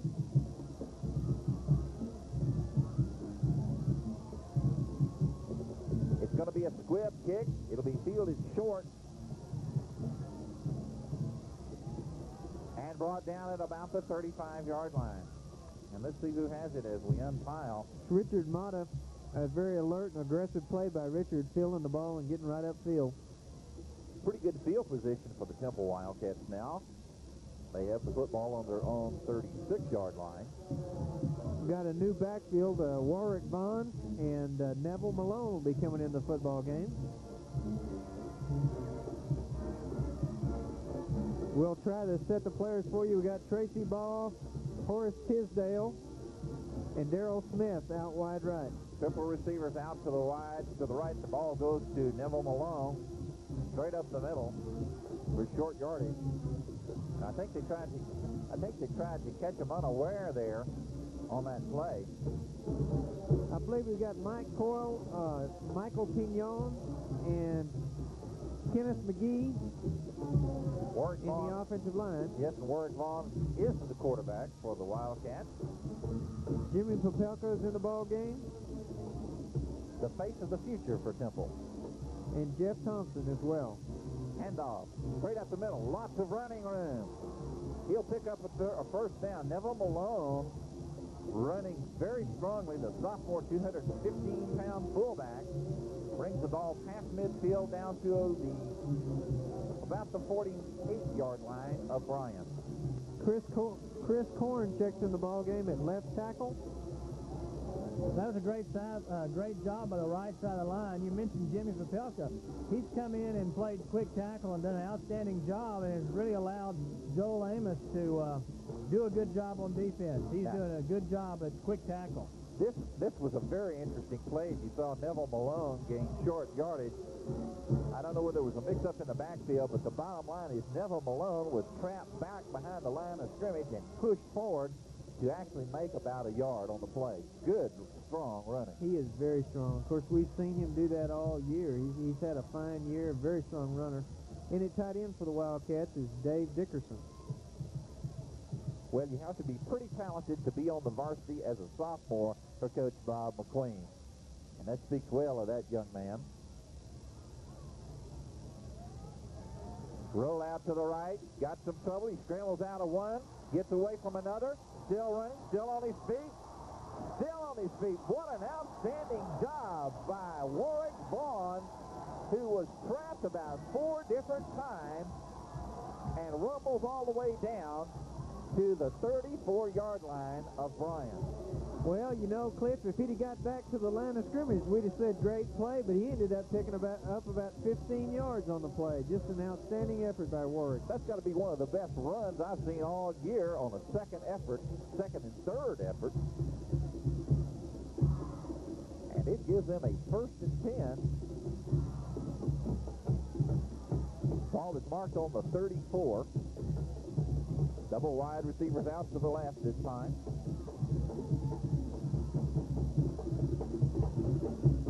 And now there's some whistles, and let's see. I did not see a flag. Delay They're of going to mark it back 5 yards. They're going to say delay of game. I never did see a flag. 1st and 15.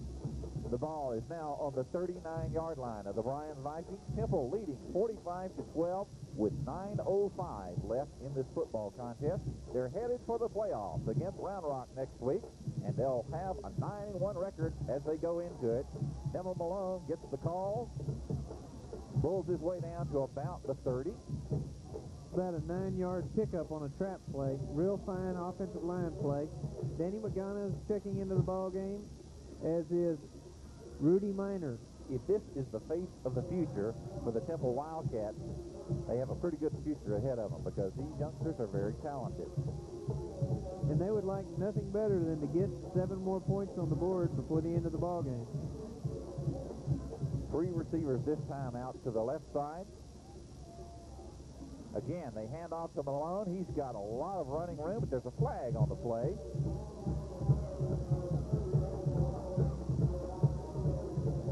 That was a little delay play by the Wildcats. A fine job by Jeff Thompson of delaying and peeling off on his man on that play. Won't do him any good. The referee says the penalty is against the Wildcats, and they're going to mark it back. And this one is what I call an ouch penalty. They're going to mark the ball at the 43-yard line. That'll make it about 2nd and 20. So you go from a 2nd and 6 to a 2nd and 20. Coach Bob McQueen, Temple Wildcats, will finish the year with a 9-1 regular season mark. Vaughn swings out to his left, getting pursued, gets away from one man, but he won't get past another, and he'll get put down at about the line of scrimmage. Well, the Wildcats tried to fake that trap play they were very successful with and get Warwick out on the corner, and just an outstanding play that time by Zach Smith, making him cut back to the inside for the Vikings. In case you just joined us, it's 45-12 in favor of the Temple Wildcats over the Bryan Vikings in this last regular season game of 1992. Bryan will finish up the year with a 1-9 record under a new head coach and a new program. and a lot of young athletes to build upon. Temple headed for the playoffs. Vaughn again swings out to his right, getting pursuit, gets past one man, scrambles, and not only gets to the line of scrimmage, but maybe picks up a couple of yards, but it's not going to be enough by about a country mile. They'll have a 4th down and about 19 to go. And I believe we're going to see Richard Mata punt the football. Gordon, when we talk about the rushing attack of the Temple Wildcats, they've done a pretty good job on the ground as well tonight. They've done real well, and they, of course, getting a chance for some of the other folks to play, some of the second-teamers to play, and Mark mentioned the experience that is so valuable, especially as you get into the playoffs and make a run at the playoffs. That experience is just really an invaluable asset. Nice punt by Richard Mata, getting the Vikings pinned on their 5-yard line. 48-yard punt by Richard Mata with no return. And that young man has certainly been one of the keys to the kicking game and the success of the Wildcats all year long. Bryan will take over with 6:15 in this football game on their own 5. You mentioned the usefulness of the Bryan Vikings. Of course, you mentioned Coach Criswell and his first year at Bryan and the changes that are going on because of that, but they also, I understand, had a few casualties due to the no pass, no play rule. So they've been hurt pretty bad by that. They've got a lot of young players, and they're on the build. I assure you, they'll have a good competitive program in just a few years, I'm sure. Handoff went to the fullback, Jeremy Gooch. He picks up short yardage. Well, down through the years, the Bryan Vikings and the Temple Wildcat games have been a great matchup. Well, they really have. And, you know, Coach Merrill Green, that was at Bryan for the past 20 years, he and Coach McQueen, great friends, and what a great rivalry and what a great series of games between these two schools. Mike Thoreau stepping back, looks for a receiver, and he throws it over the head this time of Johnny Castillo for an incomplete. Situation will be 3rd and 7 now for Bryan. I know, resting on their own 8-yard line. We talk about great games. I know Mark had first-hand experience in 1975 on a great game there at Kyle Field. Bryan ranked #1 in the state at that time and leading 21-6 at halftime, and Temple coming out the second half with a spectacular 22-21 victory. And I believe who was in that ball game, Mark? Well, Curtis Dickey was in that ball game, and Gerald Carter, and we had a lot of great players. And of course, the year before they were rated #6 in the state, the Gordon senior year, and we were able to defeat them here at Wildcat Stadium. And it was just a wonderful night because they were rated #1, and that night as well, we also got a share of the district championship. So it was a super game and a great memory. Well, it's a 4th down situation for Bryan now. They'll have to kick as Kevin Frost gets ready to punt from deep in his own end zone. Gets a good snap, there's a rush, and I think they got a piece of it. It went off the side of his foot, and they've had troubles galore in the punting game all night long as a great Wildcat defensive effort will give them the football again at about the 22-yard line.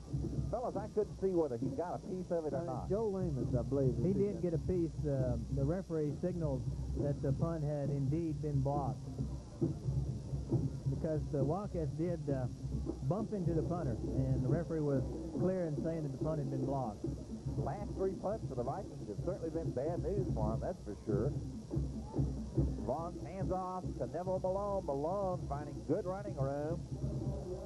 Great blocking on the left side of that line. I might add down at about the 11. The Viking defense this half has done a superb job. Temple has started after those bad punts at the 9-yard line, the 19, and now the 22, and to only have given up 3 points this half is a credit to these Bryan Vikings. Receivers split out on both sides now for the Wildcats. Bonds again got the call, but this time he was stacked up at the line of scrimmage and may have even lost a yard on the play. You got to believe that they're going to come back to the wide side here in a minute, Mark, on some kind of either a counter, reverse, or pass, because the defense for Bryan is certainly keying off Vaughn and the receivers on the strong side. Well, they are, and they've been pounding Neville Malone up inside, so you might look for a fake play into Neville and a rollout right type action. Warwick is very good with the football as far as running it, so they may give him an option pass or run. 3rd and 2, ball on the Vikings 15-yard line. Malone gets the call, finds good running room, goes all the way down to about the 4. Or you could hand it to Neville Malone for a first down. That's just an outstanding run. I think Gordon called that one correctly. We just never heard him. You know, he just never said it. I was trying to, guys. I was trying to tell you the Wildcats are indeed in their, quote, running formation. They've got 2 tight ends in, and that is, with a one-back offense, pretty much a running set. It's the lack of hot chocolate, Mark. It'll do it every time. It'll do it every time. 1st and goal for the Wildcats now. That may be a touchdown right there. Yes, sir. Temple Wildcats. Neville Malone rumbles in for the score. Well, Neville looks very good. You see him break to the outside. He's got fine speed. He weighs 215 pounds, but he's still got outstanding speed. And it should be noted, he went to the wide side, Mark. He did go to the wide side, Seth. So with 3:21 left in this football contest, the Temple Wildcats continue to rack up points with their reserve units, their team of the future, if you would. They now lead 51-12 as we get set for the extra point kick. The snap. It's up, and it's good. 3:21 in the game. Temple leads 52-12. We'll be back right after this.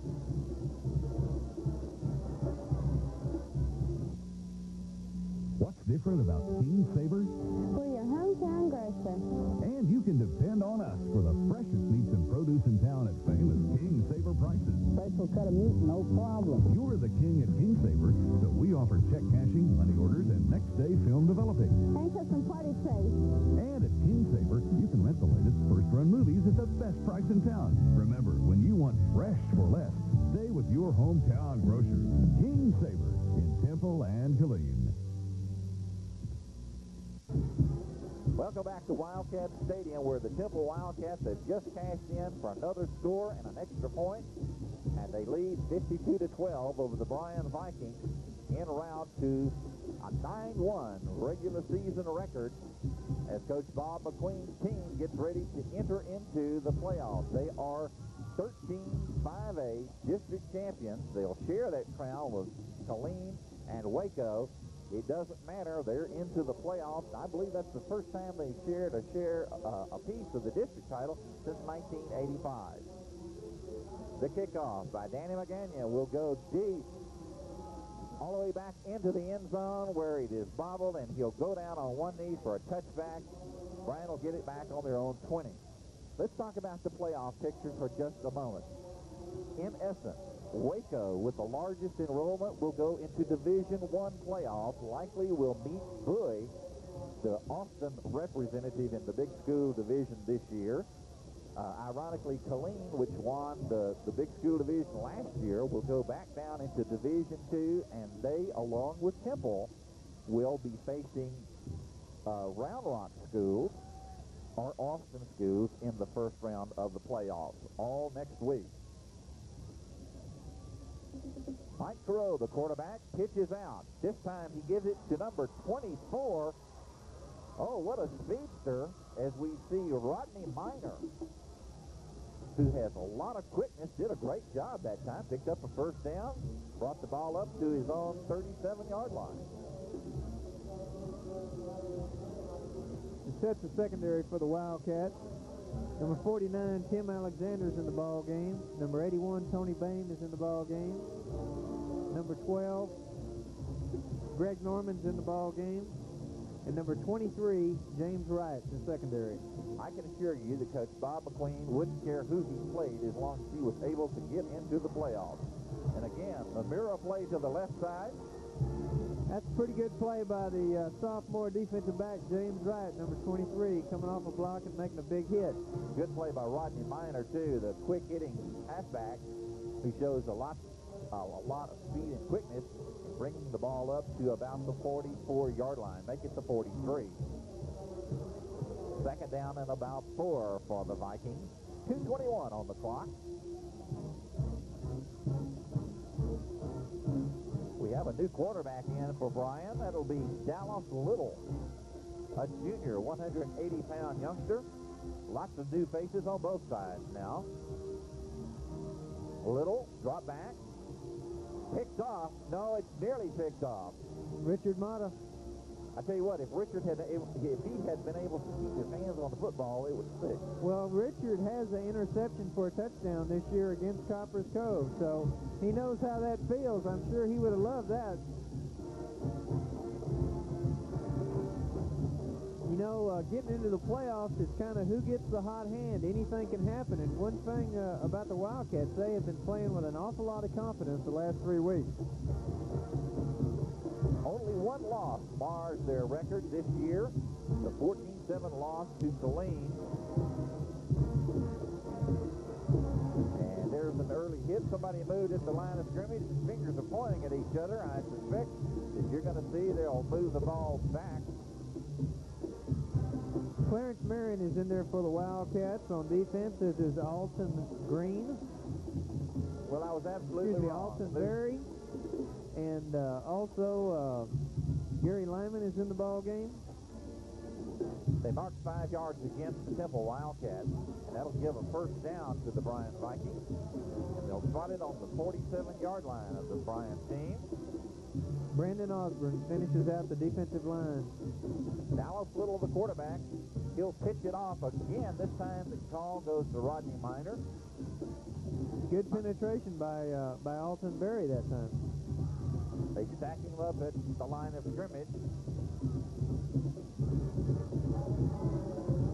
Eric Adams checks in the ballgame for the Wildcats.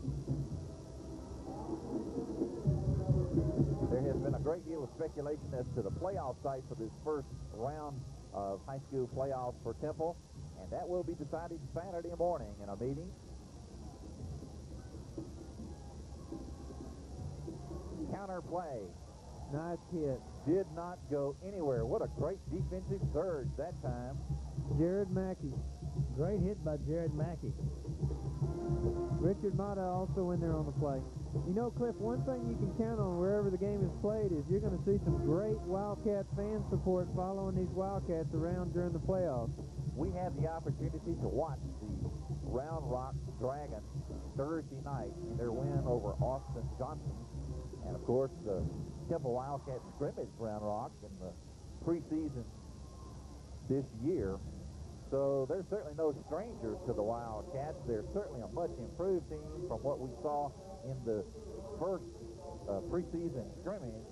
And they will come ready to face the Wildcats.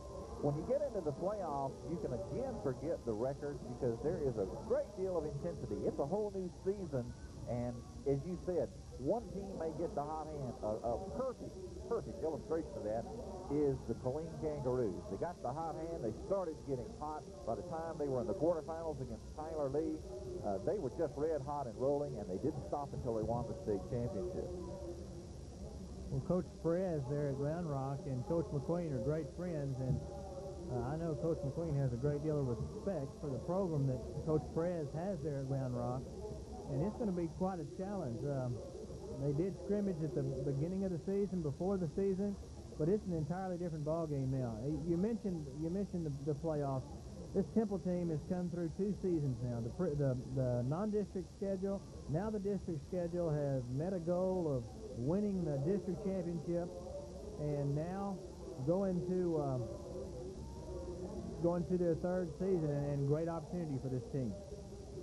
Well, of course, the Wildcats finished up 9-3-1 last year, and I believe were defeated by Dallas Carter at Baylor Stadium, but had a tremendous effort and played a real fine ball game. Just came up a little bit short against Dallas Carter, but they also have an opportunity to win 10 ball games next week, and 10 ball games in a season is quite an accomplishment. Of course, I'm sure they won't want to stop there, but They're set up 9-1 after having played just a tremendous schedule, and I think they're in great position. They're still working on the Bryan Viking youngster who is injured down on the field. We certainly hope it's not something that's going to be permanent. We hope that he certainly is going to be all right. And while they're doing that, we're going to take a timeout. We'll be back right after this.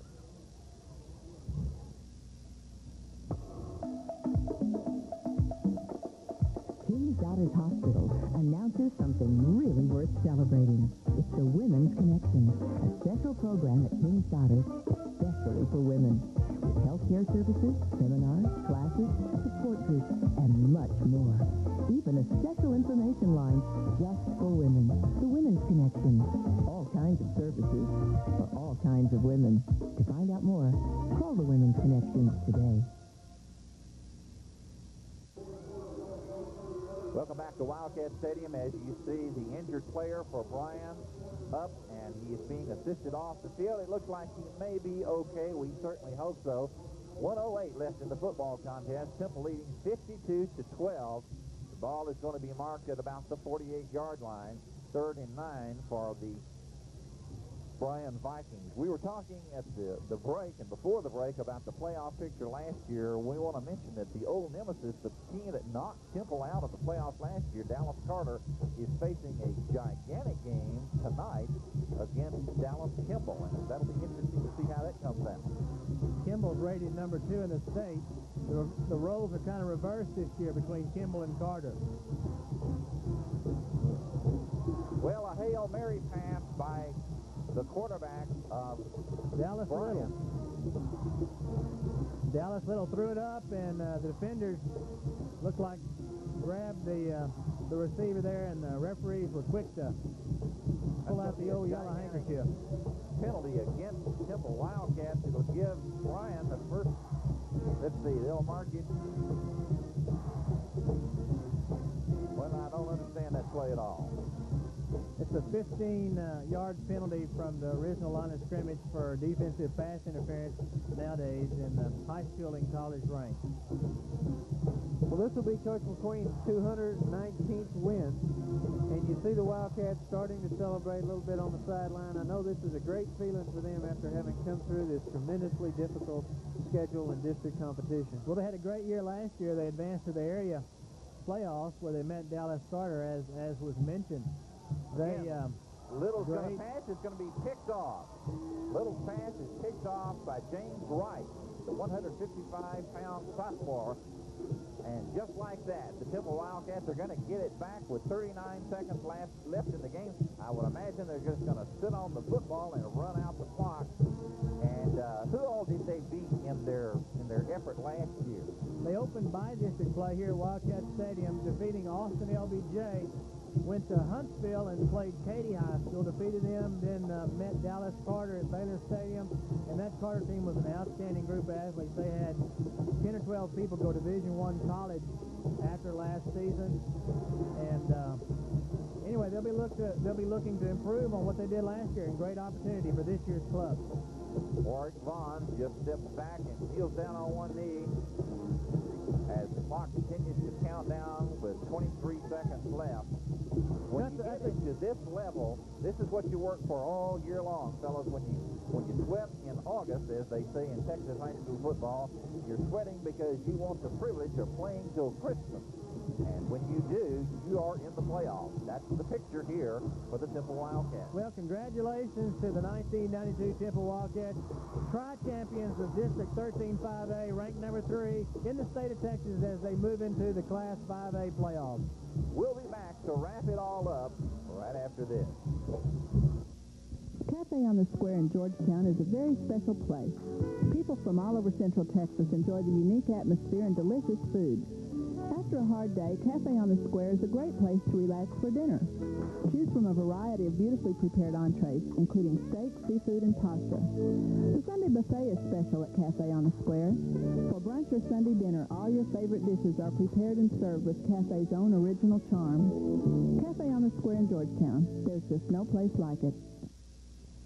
It's taken nearly 80 years for the automobile industry to create one of the most frustrating experiences of a lifetime, buying a new car, and only a couple of months for Johnson Brothers Ford to change it. It's gone from an annoying game of wondering what the dealer is really willing to sell the car for, to walking the lot, seeing the discounted prices on the windshield, picking your color and options, and taking it home knowing you got the same great price as your neighbor. It's called one pricing, and it'll change the way you think about buying a new car, and only Johnson Brothers Ford has it. Gee Willie's now has the most exciting game in Central Texas. QB1, the interactive TV game where you play along during live professional and college football games and can compete for valuable prizes nationally.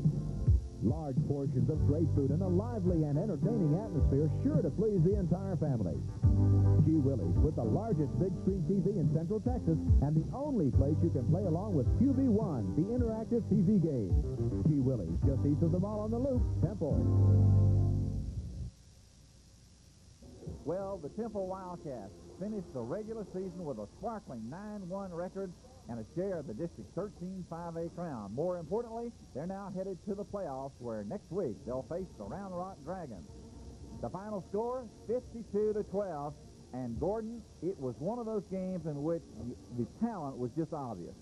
Well, they had an outstanding night, both offensively and defensively again. This is about the third week in a row they've really put it all together, and that's exactly what you want, especially as you enter this playoff third season, so to speak. You know, they've had a non-district schedule, a district schedule, and now they move into the third season with the playoff schedule. And congratulations once again, like you said, to the Temple Wildcats for a tri-championship brought to Temple High School this year. Well, the second half was kind of a picture of the first half, you know, going into halftime with a 42-6 lead. Actually, Coach Bob McQueen's team didn't try to pile up the score. They just had that many opportunities, Mark. Well, they really did. They just played great. The defense has played super the last really half of the season and all year against some quality competition. They're number one in the district on defense now. The offense has got a great mixture going right now between pass and run, and the offensive line, you know, we just couldn't say enough about the offensive line's performance this year. So all in all, the Wildcats are looking very good going into the playoffs. A lot of credit must be given to the Bryan Vikings. They never gave up. They're in a rebuilding year. Everybody knew that going in, and they never quit until the final gun. Well, they have a great tradition at Bryan High School and have won a lot of football games, and I expect them to be back and strong and tough, and Coach Criswell's going to have a fine program there. Well, the playoff site has not yet been determined, but by the time you view this, it will be. You'll know where it is, and we hope to see you there. This is Cliff Brown on behalf of Gordon Marshall, Mark Jernstedt, and all the crew at Laura Communications. So long, everybody. See you next time.